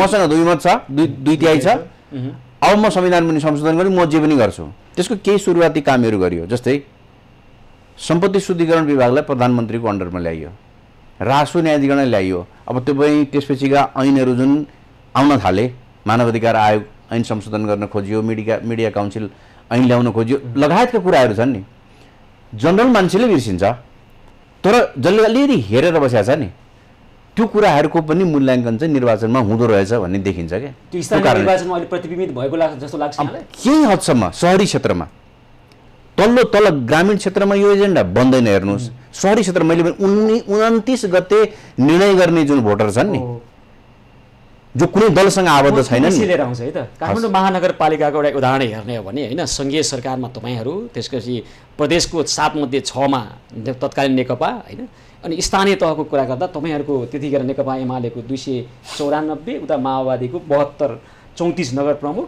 72 अध्यक्ष गरेर 106 यति धेरैमा तपाईँहरूको एउटा शासन चलिरहेको थियो क्या तिनै तह सरकारले सेवा गरिरहेको थियो जनताको होइन गरे हुनुहुन्थ्यो नि गरे हुनुहुन्थ्यो सेवा होइन कति गर्नुभयो कोरोना कालमा देखेको हामीले तपाईँहरू जसरी सत्तामा बसिरहँदा काठमाडौँ उपत्यकाबाट ती श्रमिकहरू भोको पेट नाङ्गो खुट्टा लालावाला च्यापेर जाँदै गरेका दृश्यहरू हामीले यहाँ देखायौँ र अहिले पनि अर्को एउटा दृश्य देखाउँदै थियौँ हामी मतदातालाई ओसार्न तपाईँहरूले जसरी बसहरूको प्रयोग गर्नुभयो जुन सुविधा अहिले दिनुभयो मतदाताको रूपमा र जनताको रूपमा जुन अवहेलना गर्नुभयो होइन र काठमाडौँ महानगरपालिकामा नगर प्रमुखज्यूले जे गरिरहनु भएको थियो त्यो सबैको एउटा उत्तर चाहिँ अहिले आइरहेको छ क्या महानगरपालिकामा हेर्नुहोस् त स्वतन्त्र उम्मेदवारको जुन खालको एउटा देखिएको छ लहर त्यो सबैको सर्वोच्च एउटा अभिव्यक्ति हो भनेर बुझ्ने कि नबुझ्ने होइन निर्वाचनमा जनताले रिवार्ड र पनिसमेन्ट हुनु त स्वाभाविक नै हुन्छ कोरोना कालको बारेमा तपाईँले भावनात्मक प्रश्न गर्नु त भावनात्मक प्रश्न हिसाबले ठिकै हो तर कोरोना कालमा धेरै प्रश्न हो के को भावनात्मक मात्रै सुन्नुहोस् न कोरोना कालमा धेरै व्यवस्थापन गरेको कुरा पनि छ नि अचानक आएको कोरोनामा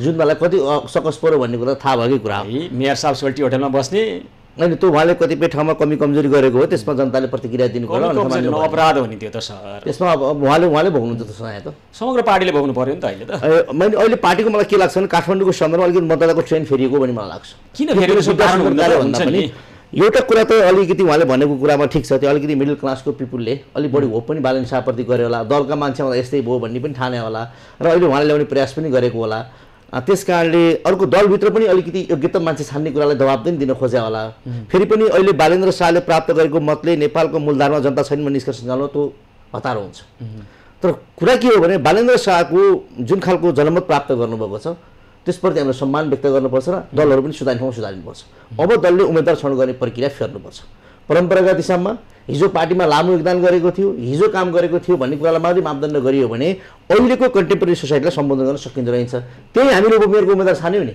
हेर्नुहोस् त भोट कस्तो छ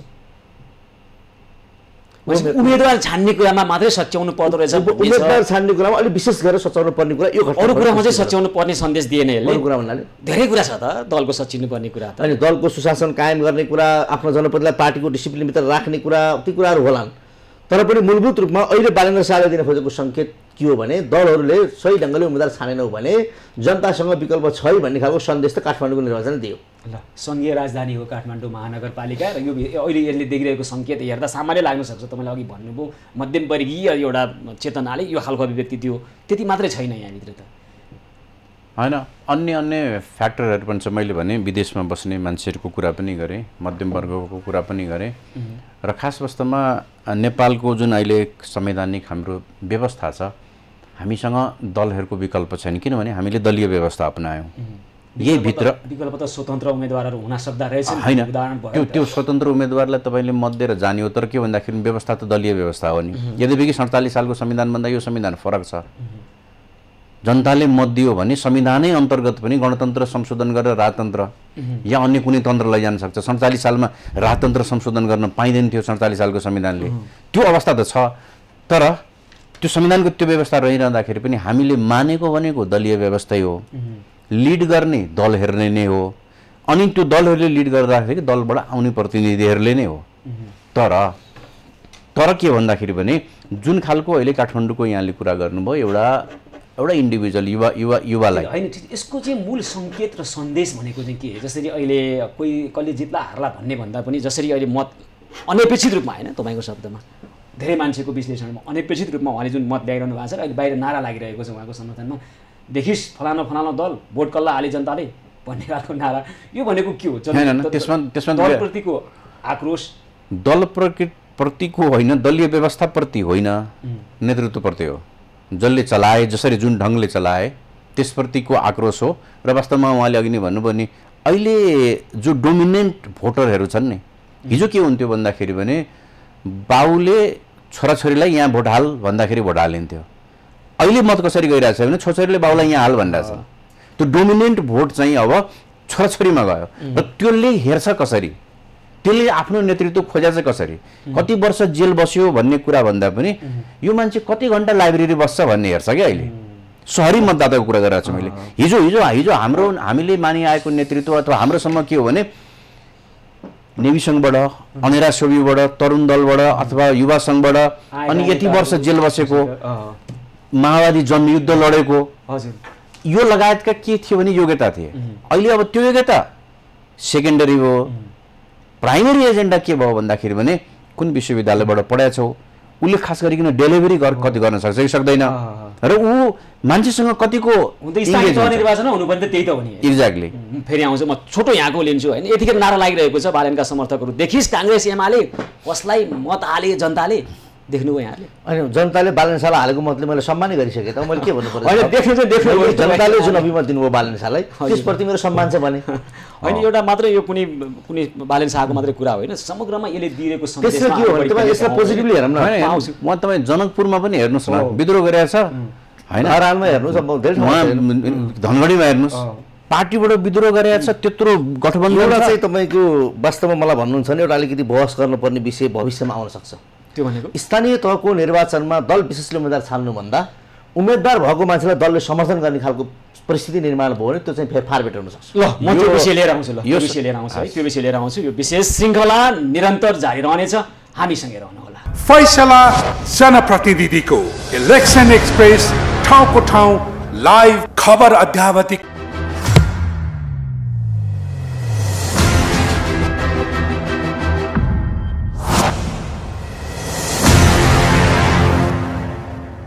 स्थानीय तह निर्वाचन विशेष प्रस्तुति फैसला जनप्रतिनिधिको इलेक्सन एक्सप्रेसको विचार विश्लेषण बहस र विवेचनाको यो विशेष श्रृङ्खलामा छौँ र आज हामी कुराकानी गरिरहेका छौँ नेपाल बार एसोसिएसनका पूर्व महासचिव अधिवक्ता सुनिल पोखरेल र नेकपा एमालेका नेता सांसद डाक्टर सूर्य पाठकसँग। ल, अघि कार्यक्रमको अघिल्लो खण्डमा के भन्दै हुनुहुन्थ्यो डाक्टर सूर्य पाठक भने दलीय व्यवस्था भन्दा स्थानीय तहको निर्वाचनमा चाहिँ उम्मेदवारलाई दलले समर्थन गर्ने खालको भयो भने राम्रो हुन्थ्यो कि भन्ने उहाँको तर्क थियो। होइन, यो विषय चाहिँ 64 सालको संविधान सभामा प्रवेश पाएको हो। तब राज्यको पुनर्संरचना गर्ने एजेन्डा अगाडि बढ्यो। 2 तहको निर्वाचन चाहिँ दलीय गर्ने प्रदेश र प्रतिनिधि सभाको हो। स्थानीय तह चाहिँ विकासलाई लिड गर्ने भएको हुनाले त्यहाँ चाहिँ राजनीतिक रूपमा विभाजन भएपछि त्यसलाई के गर्ने, निर्दलीय बनाउने भन्ने खालको गयो। अब त्यहाँ ठुला पार्टीहरूले पछि कसैले पनि मानेन। त्यो व्यवस्था, त्यो कुरा चाहिँ छलफलमा चाहिँ गयो। तर ठुला दलहरूलाई कस्तो लाग्यो भन्दाखेरि ल मूल तलको नै हाम्रो कन्ट्रोलमा रहेन भने कार्यकर्ताको व्यवस्थापन कहाँ गर्ने, हामीलाई गाह्रो हुन्छ भनेपछि त्यो विषय चाहिँ पछि छोडियो पनि र त्यो तथापि यो विषय चाहिँ के त यसको कुरा मलाई लाग्छ आजको दिनमा पनि त्यसको सान्दर्भिकता छ। जस्तै अहिले सूर्यजीले त्यो कुरा रियलाइज गर्नुभयो, एउटा दलको नेताले रियलाइज गर्नुभयो, सायद त्यो रियलाइजेसन त्यतिखेर उहाँको दलले गरिदिएको भए। होइन, उहाँको कुरो चाहिँ के भने दलीय आधारमा अहिले जसरी उम्मेदवारहरू खडा गरिएको छ, अझ केन्द्रबाट कतिपय ठाउँमा टिकट बेचिएको छ, जसले पैसा खर्च गर्न सक्छ उसलाई दिएको छ होइन, धनीलाई भने शब्द प्रयोग गर्ने भयो होइन, मैले भने मैले यथार्थ म भन्छु नि त बढी त हामीले भन्ने हो नि त। अब उहाँले के भन्नु भने कोही उम्मेदवार उठिसकेपछि त्यसलाई दलले समर्थन गर्ने। छिमेकी भारतमा पनि यसको अभ्यास छ, उनीहरूले पनि तल ग्राम पञ्चायत चाहिँ निर्दलीय बनाएका छन्, जबकि भारत हाम्रो भन्दा ठुलो लोकतन्त्र, संसारको सबभन्दा ठुलो लोकतान्त्रिक पार्टी के अरे देश भन्छ संख्यात्मक हिसाबले। आजको दिनमा पनि यो डिबेट चाहिँ, किनभने हामी जहिले पनि संविधान संशोधनको, संविधानलाई परिमार्जनको कुरा गर्छौँ भने यो डिबेट चाहिँ मलाई लाग्छ संसदमा जान सक्यो भने र दलहरूको बिचमा सहमति भयो भने विकृति कोही कम हुन्छन् भन्ने दुईटा कुरा। एउटा दलीय रूपमा जुन हुन्छ नि, अब यो एउटा पुल बनाउँदा काङ्ग्रेसको कार्यकर्ता धेरै लाभान्वित हुने भए अथवा एमालेको कार्यकर्ता लाभान्वित, यो पुललाई चाहिँ अहिले थाती राखौँ भन्ने विषय जस्तै विकासको कुरामा अवरोध आउँदैन एउटा विषय। अर्को विषय भनेको स्थानीय तहको निर्वाचन तपाईँले मितव्ययी पनि बनाउन सक्नुहुन्छ। किन भन्दाखेरि भने कि लोकल रिजाउनु पर्यो तपाईँले मत पाउनुको लागि, काठमाडौँसँग टिकट ल्याइएन जस्तै भनौँ न, जस्तै मान्छे पपुलर छ तर ठुलो दलको टिकट पाएन, भित्रै हुन्छ नि यो अपेक्षा। तपाईँले गरे अपेक्षा त जस्तै अहिले यहाँ नेपाल बार एसोसिएसनको निर्वाचन कसरी हुन्छ, पत्रकार महासङ्घको, इन्जिनियर एसोसिएसनको कसरी भयो होइन, चिकित्सक सङ्घको कसरी हुन्छ भने जस्तै त रहेछ त। कुनै न कुनैबाट त्यहाँ चिकित्सकको नेपाल बारको इलेक्सनमा तपाईँले नाममा भोट हाल्नुहुन्छ, यहाँ तपाईँले छापमा भोट हाल्नुहुन्छ, नाममा हाल्नुहुन्न नि। स्वतन्त्र उठ्नु भयो नि तपाईँको नाम हुँदैन, छाप हुन्छ।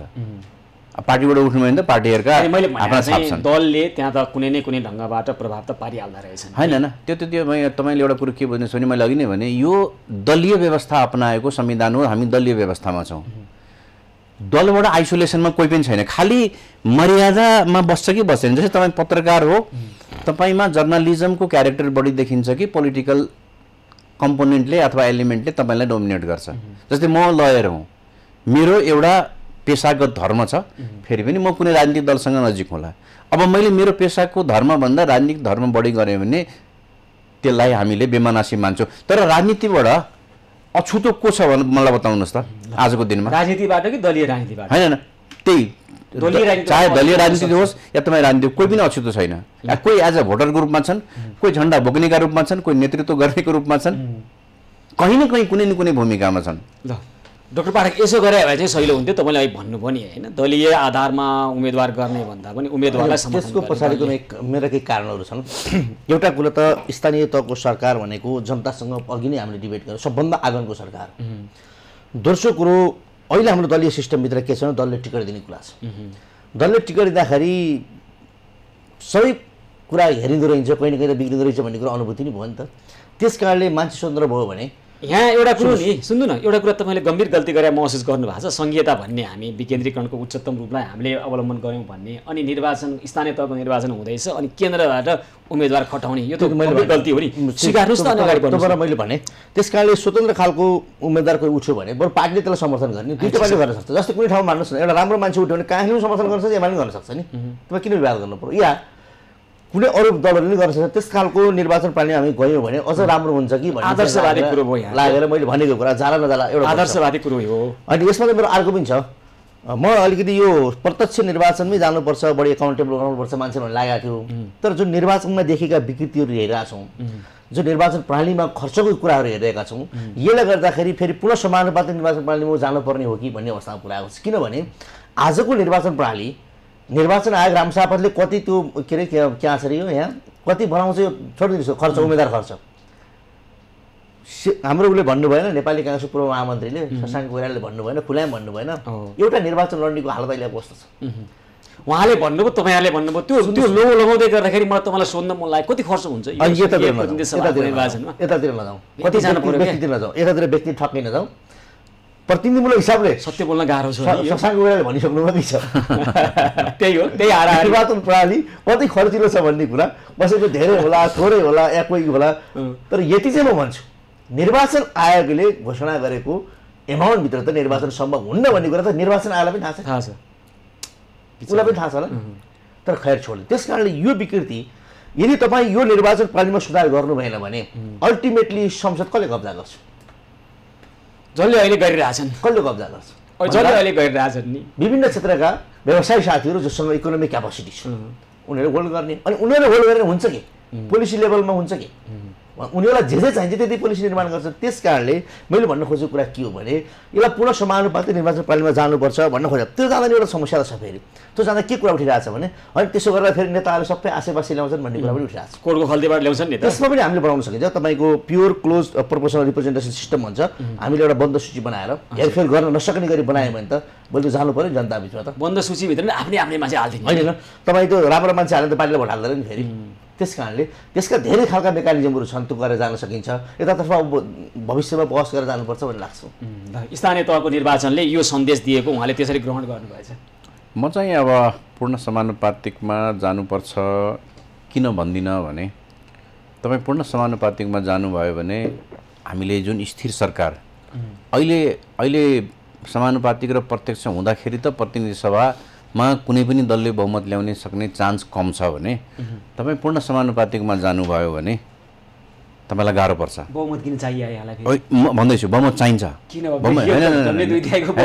हामीले यो संविधान बनाइराख्दाखेरि एउटा गल्ती के गर्यौँ भन्दाखेरि भने त्यो प्रधानमन्त्रीलाई प्रतिनिधि सभा विघटनको अधिकार जुन हटायौँ, जसले अहिले हामीले 76 जुन व्यवस्था राख्यौँ र जसको अहिले तपाईँको एम्बुसमा केपी ओली पर्नुभयो, त्यो वास्तवमा पहिलेको व्यवस्थै ठिक थियो। तर हामीले के गर्यौँ भन्दाखेरि पनि पटक पटक विघटन भएको हुनाले यसलाई चाहिँ गरौँ। तर त्यसले के गर्यो भन्दाखेरि भने हामीले त्यो संसदीय व्यवस्थामा प्रधानमन्त्रीको प्रेरोगेटिभ राइटलाई काट्दियौँ।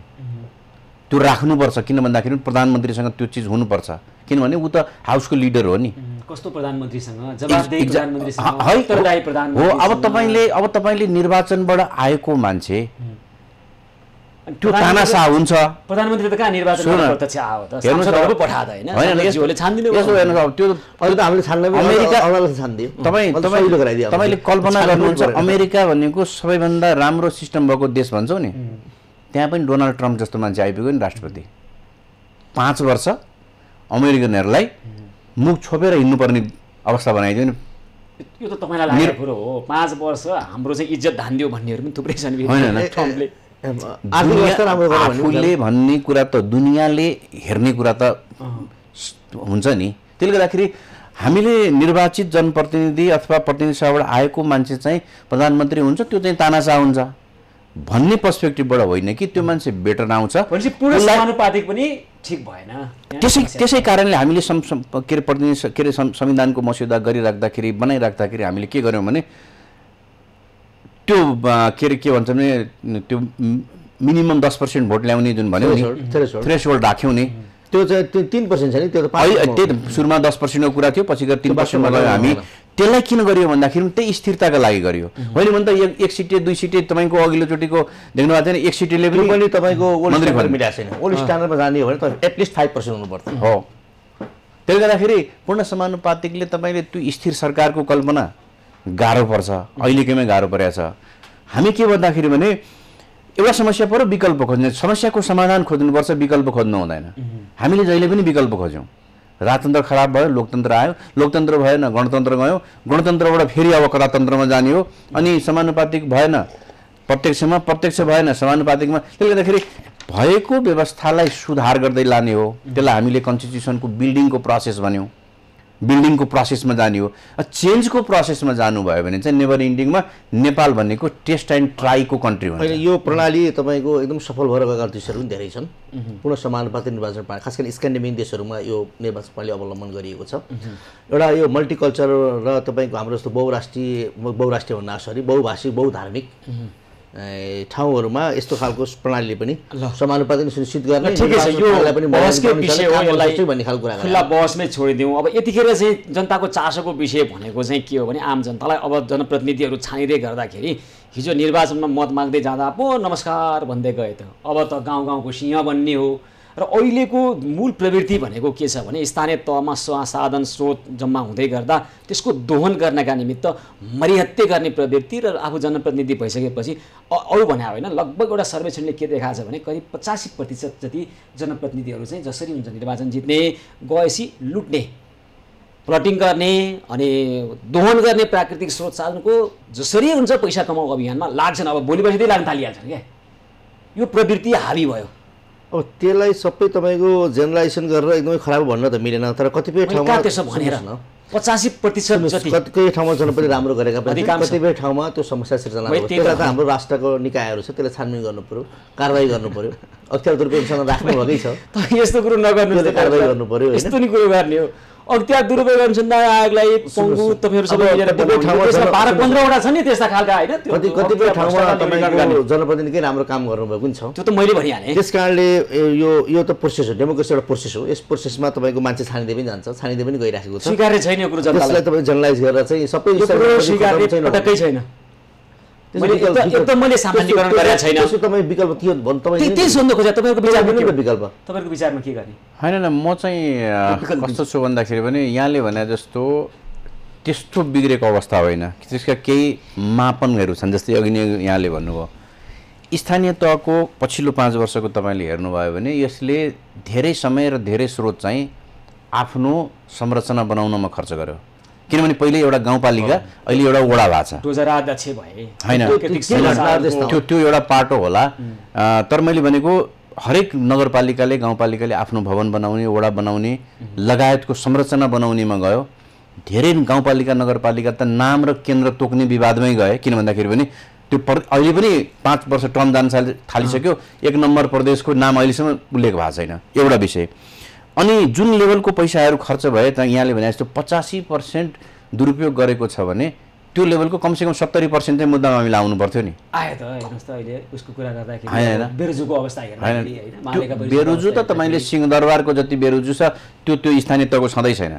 यी नजिकको सिंहदरबारको बेरुजु हेर्नु धेरै छ नि।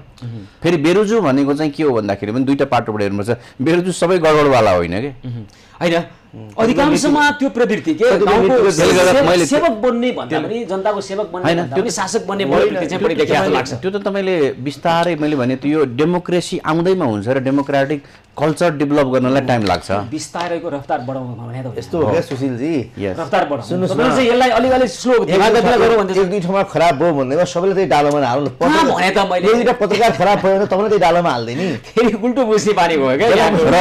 र तपाईले घटनाक्रम हेर्नुस् कि जस्तो अघि नै भन्नुभयो प्रदेश सरकार र केन्द्र सरकार अथवा सङ्घीय सरकार कोभिडको बेलामा जति गर्न सकेनन् त्यसको 10 गुणा स्थानीय सरकारले गरेको छ। एकदम त्यो डिजास्टर बचाएको उनीहरूले बचाएको। त्यसले गर्दाखेरि त्यसलाई मलाई काठमाडौँमा केही इम्प्रेसन थाहा छैन, तर बाहिर त धेरै राम्रो काम गराउनु लोकलले नै गरे हो। किनभने केन्द्रले त खोप ल्याउन सकेका थिएन, खोपमै विवाद थियो, खोपमै गडबड थियो। प्रदेश त अब के गर्ने भन्ने कुरामै हल्लेर बसेको थियो, तर उनीहरूले गरिरहेको थियो। तपाईँले जे दाबी गर्नुभयो तर आम जनताको कुरो चाहिँ यहाँलाई भन्दा बढी हामीलाई थाहा हुँदो रहेछ के। तपाईँले जनतासँग धेरै जोडिँदा रहेछौँ। मैले धेरै ठाउँमा गुनासो छ। गुनासो के हो भने स्थानीय तहको सरकार भत्कियोस् बिग्रियोस् होइन, स्थानीय तहको सरकार अझै प्रभावकारी जनताको सेवा गरोस् भन्ने अपेक्षा सहित आएको कुरा हो। यो विषयको म फेरि लिएर आउँछु। जनता मनोभावना यो विषय हो, म फेरि लिएर आउँछु भने हामी जनतासँगै छौँ। हैन, मेरो कार्यकर्तासँग हुन्छ बढी मैले राम्रो भनिनँ। मैले के भने नि सङ्घीय सरकार र प्रदेश सरकार भन्दा स्थानीय सरकार राम्रो थियो। अब अहिले गाउँमा अथवा स्थानीय तहमा सेवक छान्ने भन्दा पनि जनताको सेवक छान्ने भन्दा पनि नेताका मान्छे छान्ने हैन त। सिंहदरबारको सिंहदरबार गाउँमा गएको छ, त्यहाँ सिंह छान्ने यस्तो काम पो भइराखेका छन् पनि भन्ने आशंका छ मान्छेको। यो बनाइएको एक खालको भाष्य हो होइन, तर यथार्थको धरातलमा होइन। केही ठाउँमा त्यस्तो पनि हुन्छ र हाम्रो फेरि कहिलेकाहीँ के हुन्छ हाम्रो समाज तपाईँले हेर्नुभयो भने उसले नेता त्यसलाई मान्छ जो आफूभन्दा अलिकति धनी होस्, अलिकति काठमाडौँसँगको सम्पर्कमा होस्, त्यो ट्रेडिसनली परम्परागत रूपमा नेता मान्ने। तर अहिले स्थितिहरू फरक भएको छ। जस्तै सूचना सञ्चारको अथवा मान्छेको एजुकेसनको लेभल जसरी हाई भएको छ, यहाँले भने जस्तो अब त्यस्तो खालको छैन। जस्तै म सामान्य भन्छु तपाईँलाई, गाउँको मान्छेको मूल्याङ्कन के हुँदो रहेछ भने उसलाई आवश्यकता परेको बेलामा ऊ उपलब्ध हुन्छ कि हुँदैन। घरमा कोही उसको बुवा आमा बित्यो भने त्यो बित्या बेलामा आइपुग्छ कि पुग्दैन। पासनीमा विवाहमा वर्तमानमा उसको उपस्थिति हुन्छ कि हुँदैन। र त्यो नगरपालिका अथवा गाउँपालिकामा गइसकेपछि त्यो काम गर्ने जुन झन्झट छ भन्नु न, जग्गा बेच्नु पर्यो, घर बाटोको सिफारिस लिनुपर्छ, त्यो उसले कसरी प्राप्त गर्छ? किन भन्दाखेरि भने लोकतन्त्र अथवा विकासको एउटा अब होइन, थुप्रै उपमहानगरपालिका र महानगरपालिकामा शीर्ष नेताहरूले आफ्नो प्रतिष्ठाको विषय बनाइरहेछन् नि त त्यहाँको उम्मेदवारहरू। होइन कहाँ छान्न पाएर?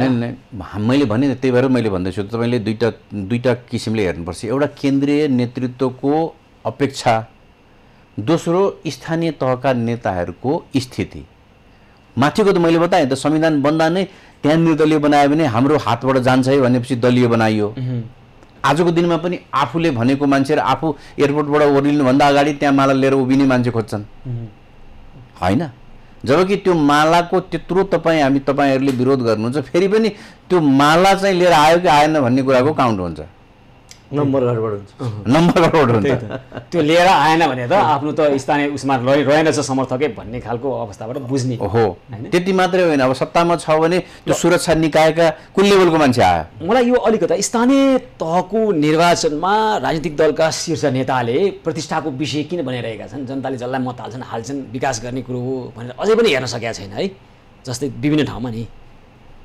अब अलिअलि त परिवारको सदस्य भएनाले अलिक बढी चाहिँ जितुन् भन्ने पनि चाहना राखेर बढी नै भयो होला होइन? अब कसैले मिसेस उठाउनु भएको छ, कसैले छोरीहरू उठाउनु भएको छ, उहाँहरूको पनि त योगदान छ होला, कसैको श्रीमती छोरी योगदान नहुने होइन होला, योगदान चाहिँ छ कि छैन? किन धेरै चासो दिएँ भने मैले भने मात्रै होला, त्यसमा मेरो कुनै टिप्पणी छैन। तपाईँले भने भनेर सोधे हो जवाफ दिएको, किन चासो बढी दिए त भन्दा सायद त्यो पारिवारिक कुरा जोडेर पनि बढी चासो गयो होला। अब एकजना नेताले त चितवनमा गएर धम्की पनि भाषा भनिदिनु भयो नि, जित्नु भएर पनि देश दुर्घटना जान्छ।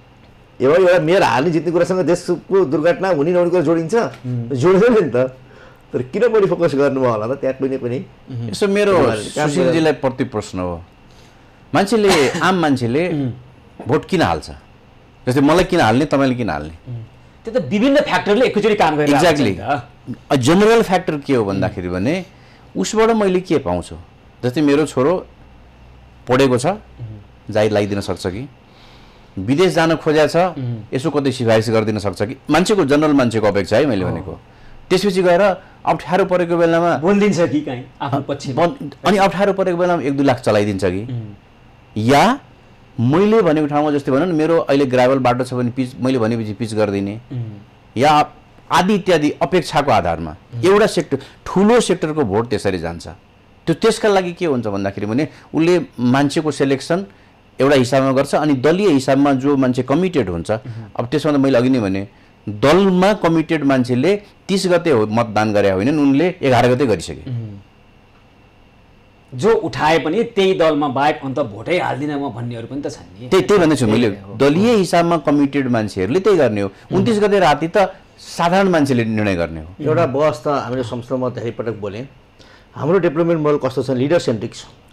योजनाले भोट किन्यो, सिधा भाषामा भन्दा योजना राख्नुहोस्, भोट किन्नुहोस्। त्यही भएर त प्रधानमन्त्री पत्नीले गएर जे भन्नुभयो नि, प्याट्रोनिज बेसको जुन पोलिटिक्स छ यो कुनै बेला अमेरिकातिर पनि चल्थ्यो, बाहिर पनि चल्थ्यो, धेरै सुधार भयो। अहिले त के हो भने सिधा साधा हिसाबमा बुझ्ने भाषामा तपाईँले कोही योजना त्यहाँ राख्नुभयो भने त्यो प्रतिफल कति आउँछ, त्यसले त्यहाँको मान्छेको जिम्मा के प्रभाव पार्छ पार्दैन भन्दा पनि तपाईँलाई त्यहाँबाट कति भोट आउँछ, त्यो त एक प्रकारको योजनातिर भोट किन्ने स्थिति देखिन्छ।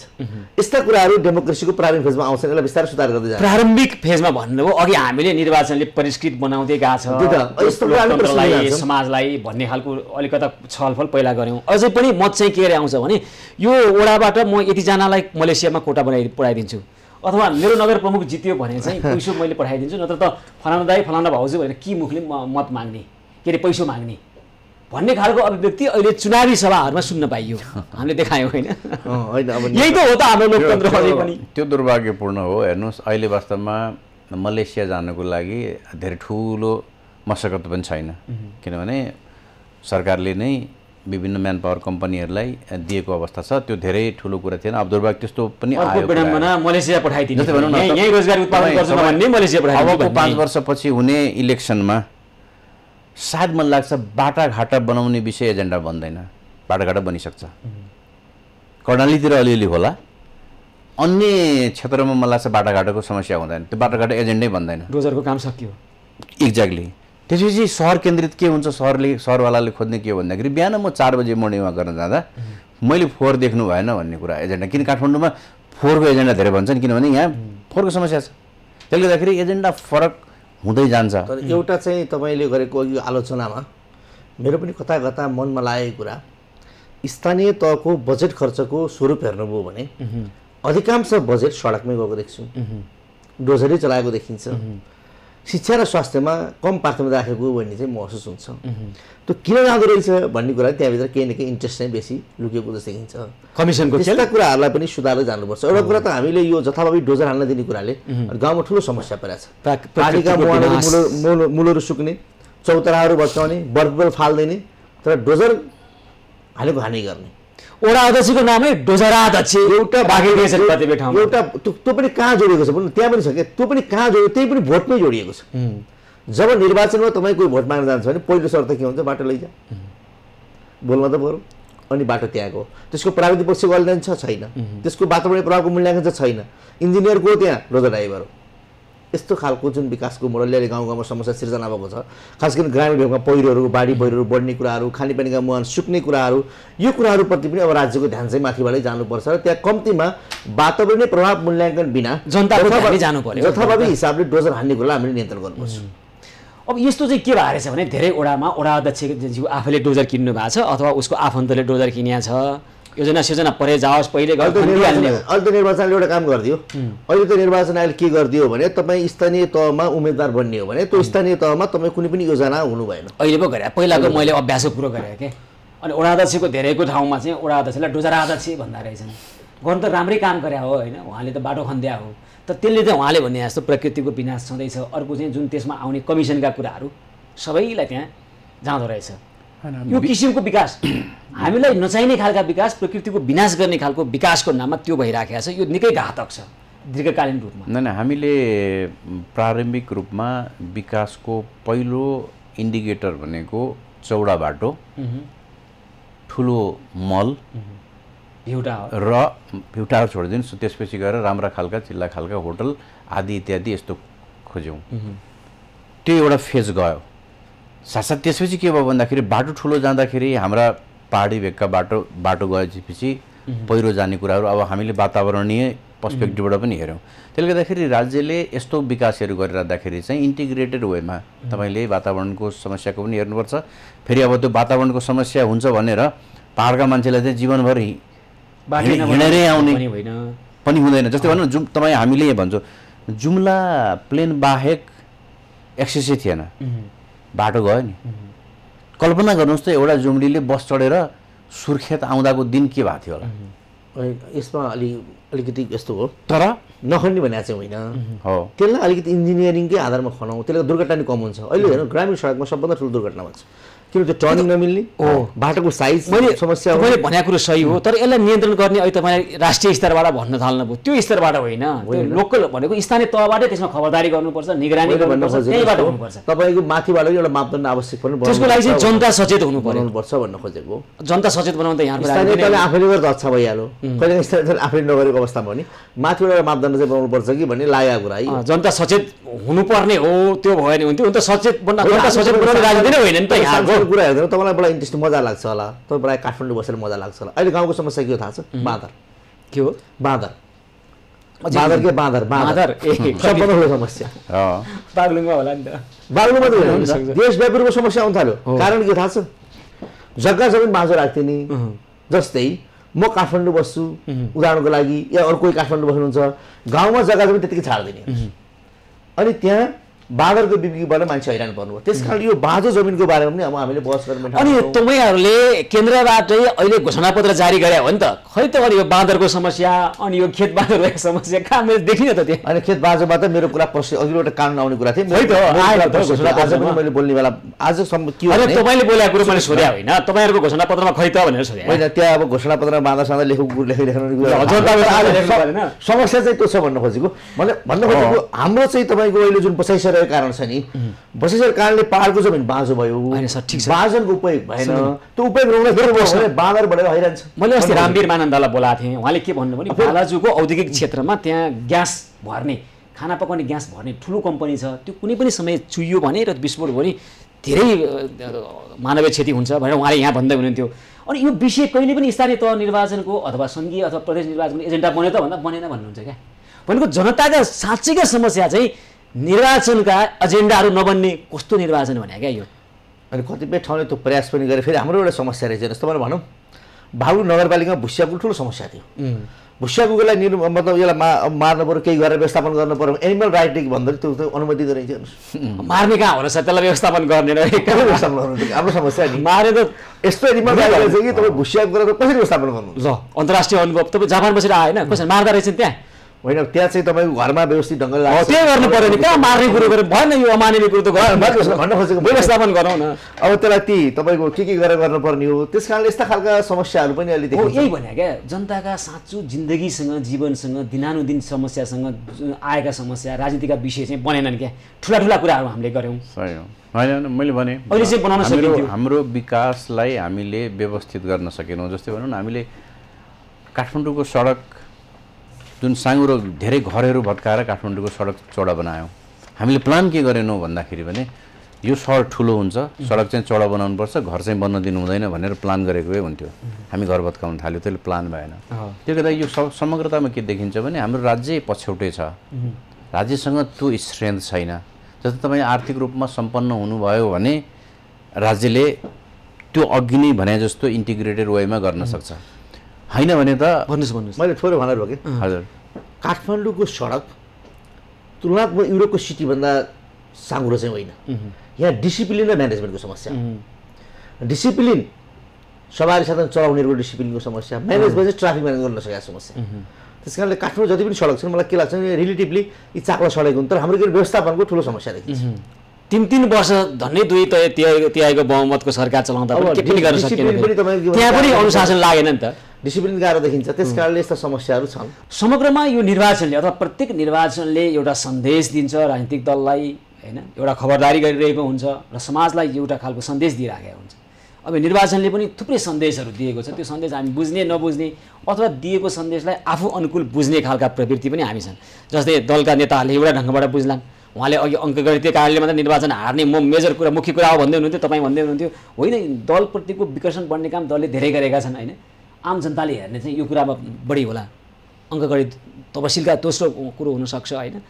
अब अहिले चाहिँ ठ्याक्कै आम यो स्थानीय निर्वाचनले भनेको कुरा चाहिँ के हो जस्तो लाग्छ र दल र समाजले बुझ्नुपर्ने कुरा चाहिँ के हो जस्तो लाग्छ यहाँलाई। तपाईँले सिट जितेको दलहरूको सङ्ख्याको आधारमा हेर्नुभयो भने स्थानीय तहको निर्वाचनले हरेक दललाई उसको नर्मल साइज के हो भन्ने देखाएको छ एउटा विषय। म यसो भन्छु है दर्शकलाई चासो हुनसक्छ। पछिल्लो समय नेपाली कङ्ग्रेसले प्रमुख अध्यक्षमा 228 स्थानमा विजय हासिल गरिसकेको छ। 88 स्थानमा अगाडि छ। नेपाल कम्युनिस्ट पार्टी एमाले 145 स्थानमा प्रमुख अध्यक्ष अगाडि 53 स्थानमा। नेपाल कम्युनिस्ट पार्टी 98 स्थानमा विजय हासिल गरेको छ र 22 स्थानमा अगाडि छ होइन। यस्तै खालको छ। अब जनता समाजवादी पार्टीको 10-24 यस्तो स्थिति छ भनेको अहिले नेपाली कङ्ग्रेसले चाहिँ धेरै नै भनौँ न 145 नेपाल कम्युनिस्ट पार्टी एमालेको 228 उसको पहिलाको 294 नेपाल कम्युनिस्ट पार्टी एमालेको थियो होइन। अहिले लगभग त्यो उल्टो जस्तो भइरहेको स्थिति छ। यसले चाहिँ के सङ्केत मैले त्यही भने अब त्यसमा सरस्वती मान्छेलाई सोध्नुभयो भने उसको सिधा के हुन्छ भने गठबन्धन थियो मतै धेरै त्यहाँ थियो त्यो कारणले गर्दा उसले बढी सफलता पायो भन्ने जनरल मान्छेलाई सोद्धाखेरि पनि त्यही हुन्छ। तर म चाहिँ त्यसभित्रको केही फ्याक्टरहरू देख्छु। जस्तै मैले भने पछिल्ला कामका मूल्याङ्कनहरू तपाईँले धेरै हेर्नुभयो भने एका ठाउँमा मात्रै जो हिजो मेयर अथवा उपमेयर थिए ती मान्छेहरू अधिकांश या त टिकट पाएनन् या त हारेका छन्। दोहोरी नै कम छन्। यो केही ठाउँमा मात्रै हो। त्यसले गर्दाखेरि त्यो एउटा पाटो देखिन्छ। दोस्रो के देखिन्छ भने राजनीतिक दलहरूले तिमीहरूले स्थानीय तहलाई चाहिँ स्थानीय तहको रूपमा चल्न दिएनौ माथिबाट तिम्रा उम्मेदवार इम्पोज गर्यौ भने दलभित्रैबाट स्वतन्त्र उम्मेदवार उठ्यो या फरक मान्छे उठ्यो भने तिमीले पनि नेतृत्व पाउन सक्छन् हामी त्यो पनि गर्न सक्छौँ भन्ने कुरा केही सहरी मतदाताहरूमा है केही गाउँमा पनि छ केही सहरी मतदाताहरूमा त्यो कुरो देखिएको छ। दोस्रो सन्देश। तेस्रो सन्देश चाहिँ मलाई सबैभन्दा पोजिटिभ के लागेको छ भने नेपालको राजनीतिलाई निर्णायक ठाउँमा पुर्याउनको लागि मध्यम वर्गहरू अगाडि आए जस्तो लाग्छ मलाई। खास गरिकन सहरी क्षेत्रमा मध्यम वर्गको राजनीतिप्रतिको जुन चासो छ खास गरिकन निर्वाचनको बेलामा त्यो चाहिँ पोजिटिभ साइनको रूपमा लिन्छौँ। तर यसले पनि त समग्रको अहिलेको समस्याको समाधान गर्ला त तपाईँले? होइन, यसले मध्यम वर्गले तपाईँको नेतृत्वलाई जहिले पनि जवाब दिएपछि तपाईँ संसारमा जहाँ पनि जानुहोस् त्यो वर्ग शिक्षित हुन्छ, त्यो वर्ग कर्मयोगी हुन्छ। तर यो वर्गले विकल्प खोज्छ, तपाईँलाई अघि भने जस्तो समस्याको समाधान खोज्दो रहन्छ फेरि। होइन त्यही भने मैले होइन तपाईँले कसरी जस्तै यसले विकल्प त्यतिखेर खोज्थ्यो जब यसले दलीय व्यवस्था काम छैन निर्दलीयमा जाउँ भने भए हुन्थ्यो। यसले त्यहीँभित्र रिफर्म खोजेको छ। किन भन्दाखेरि पनि दलभित्रबाट विद्रोह, जस्तै भने जनकपुरमा विद्रोह गरेर काङ्ग्रेसको उम्मेदवार उठ्नु भएको छ, उसलाई भोट हालिरहेको छ, ऊ जित्यो भने भोलि काङ्ग्रेसमै जान सक्ने सम्भावना हुन्छ। यो चौथो सन्देश। अर्को त्यसपछि गएर स्थानीय अघि नै हामी एउटा सुरुमा एग्री के गरेको थियो भने बिस्तारै कहाँ गयो भन्दाखेरि पनि स्थानीय तह चाहिँ निर्दलीयमै जानुपर्छ कि क्या हो। मलाई लाग्छ संविधान संशोधनको कुनै एजेन्डा आयो भने यो अहिलेको सन्देशले चाहिँ त्यो एजेन्डा पनि प्रवेश पाउन सक्छ। र त्यसले गर्दाखेरि चाहिँ के हुन्छ भन्दाखेरि पनि जुन प्रदेश सङ्घ र स्थानीय तहको बिचमा जुन विवाद खालका विषयहरू छन् केही अधिकारको विषयहरूमा अलि सहजता पनि हुन्छ। तपाईँलाई उदाहरण बताउँछु, पछिल्लो समय जब स्वास्थ्य र शिक्षाको अधिकार स्थानीय तहमा गयो, धेरै गाउँपालिकाहरूमा सुरुमा के गरियो अथवा नगरपालिकामा भने शिक्षकहरूलाई एउटा वडाबाट अर्को वडामा सरुवा, एउटा स्कुलबाट अर्को स्कुलमा सरुवा गर्ने हैरान बनाउने काम भयो। किनभने हाम्रा शिक्षकहरू मान्नुहोस् नमान्नुहोस् 48 सालदेखि 49 सालदेखि हेर्नुभयो भने शिक्षकहरू प्रत्यक्ष रूपमा खास गरिकन सामुदायिक विद्यालयका शिक्षकहरू राजनीतिमा संलग्न थिए। उसको कलर त्यो मेयर र उपमेयरलाई थाहा छ। अब के भयो भन्दाखेरि शिक्षा कार्यालयबाट ऊ कसको अधीनस्थ गयो भने मेयर उपमेयरको अधीनस्थ गयो, पछिल्लो उसको तलबै खाने त्यहीँबाट हुने भयो। त्यो कामहरू गर्न थाल्यो। त्यसले गर्दा दलीय निर्दलीय बनाइयो भने शिक्षामा त्यो लेभलको हस्तक्षेपहरू चाहिँ कम हुन्छ र जुन मेजर विषय हो, किनभने हामीले सामुदायिक विद्यालयको कसरी स्तर उन्नति गर्ने र त्यसलाई कसरी आकर्षण बनाएर त्यो संस्थागत विद्यालय खास गरिकन बोर्डिङ स्कुलबाट हाम्रा बालबालिकालाई सामुदायिक स्कुलमा पुर्याउने भन्ने मेजर एजेन्डा वास्तवमा स्थानीय तहको एउटा ठुलो जिम्मेवारी चाहिँ त्यो देख्छु मैले। त्यसतर्फ यो 5 वर्षमा धेरै काम भएको छैन। ल यहाँलाई चाहिँ के लाग्छ त? अब अहिलेको यो मैले जुन अहिलेको सिट सङ्ख्या पनि भने होइन, यसले दिएको सन्देश चाहिँ के हो जस्तो लागिरहेछ यहाँलाई? त्यसमा त हामीले धेरै लामो समयदेखि त्यसमा बहस गरेका छौँ। फेरि उत्तर त्यही आउँछ। मूलभूत रूपमा अहिले कुनै जनमतको हिसाबले सब हिसाबले के देखियो भने वामपन्थी भनौँ, हामी अब हिजोदेखि वामपन्थी भन्दै आएको कम्तीमा नाममा त्यसमा चाहिँ प्रकट भएको देखिन्छ। र यसमा अलिकति हामीले पार्टी विभाजनको मनोवैज्ञानिक असर त केही न केही हामीले पनि त्यो बिहेरेका छौँ। प्रतिनिधि सभामा अब फेरि माओवादीसँग गठबन्धन भयो भने राम्रो हुन्छ भन्ने लागिरहेछ यहाँलाई? त्यो अहिले मैले त्यसरी ठ्याक्कै भन्न सक्ने छैन। पार्टीमा छलफल वामपन्थी भन्ने मिल्न पर्यो, विश्लेषण होला के होला होइन। जे भए पनि स्थानीय तहको निर्वाचन हुनु आफैमा राम्रो छ। यसले नेपालको लोकतन्त्रलाई दोस्रो हुनु चाहिँ अलिक नराम्रो हो लाग्यो। त्यसमा पनि कुनै चिन्ता छैन, त्यो कुनै चिन्ता गर्ने विषय होइन नि। तपाईँ निर्वाचनमा प्रतिनिधि सभाको निर्वाचन पनि यस्तै भयो भने त के फरक पर्छ? तपाईँ आफै के गर्ने हो? के फरक पर्छ त्यसले? पर्दैन। लोकतन्त्रमा हार्ने कुराले के फरक पार्छ? यहाँ आदर्श कुरा आज बढी गर्नु भएको छ त, हारौँलाई केही फरक परेन। हजुर हिजो पनि हामी त तपाईँको कतिपय समय हारेर आएको हुन्छ। पनि एउटा कुरा चाहिँ के हो भने अहिलेको निर्वाचनले दलहरूलाई पनि मतदाताले के सन्देश पठाएका छन्। त्यो भनेको एउटा के सन्देश पठाएका छन् भने तिम्रो उम्मेदवार छनौट प्रक्रिया ठिक भएन भने तिमीले नै ल्याएको चाहिँ सबै हामीले बोकेर चाहिँ कामा हिँड्नु पनि बाध्य छैनौ भन्ने खालको सन्देश त पठाए। सबै मतदाता कार्यकर्ता होइनन्। दलहरूले के सचेत हुनु पर्यो भने आफ्नो उम्मेदवार छान्ने बेलामा अहिलेको मतदाताको मनोविज्ञान के हो, अहिलेको समाजले कस्ता मान्छे खोजिरहेको छ, त्यतातर्फ पनि दलहरूले विशेष रूपमा ध्यान दिनु पर्यो भन्ने चाहिँ एउटा सन्देश दललाई राम्रोसँग पुर्याइदिनु भएको छ। ल हुन्छ, राजनीतिक दलहरूले निर्वाचनमा कसले जित्छ कसले हार्छ त्यो हुने प्रक्रिया सामान्य प्रक्रिया, तर आम जनताले जित्नुपर्छ, सेवाग्राहीले सेवा पाउनुपर्छ समयमा। कम्तीमा यो स्थानीय सरकार स्थानीय तहको निर्वाचन भएको कारणले जनताले सेवाग्राहीले स्थानीय तहले नहार्ने किसिमको निर्वाचन होस्, उनीहरूले फेरि भोलि प्रत्येक दिन हार्नुपर्ने अवस्था नआओस्। गाउँ गाउँको सिंहदरबार भन्ने यहाँ छ, पहुँच बिनाको यहाँको सिंहदरबार जस्तो नहोस्। सिंहदरबारमा दरबार र सिंह हुने, जनताको सेवा नगर्ने प्रवृत्ति नहोस्। त्यो गर्नका निमित्त तपाईँ हामी सबैले पहल गरौँ र यहाँहरू जस्तो व्यक्तित्वले त्यो गर्नुहोस्। हाम्रो शुभेच्छा छ। समय दिनुभयो दुवैजनालाई धेरै धेरै धन्यवाद।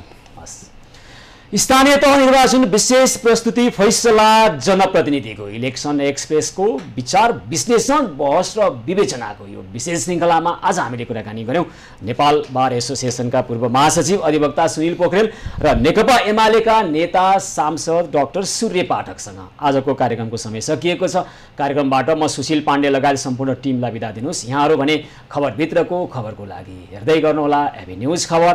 हस्त नमस्कार। फैसला जनप्रतिनिधिको इलेक्सन एक्सप्रेस ठाउँको ठाउँ लाइभ खबर अध्यावधिक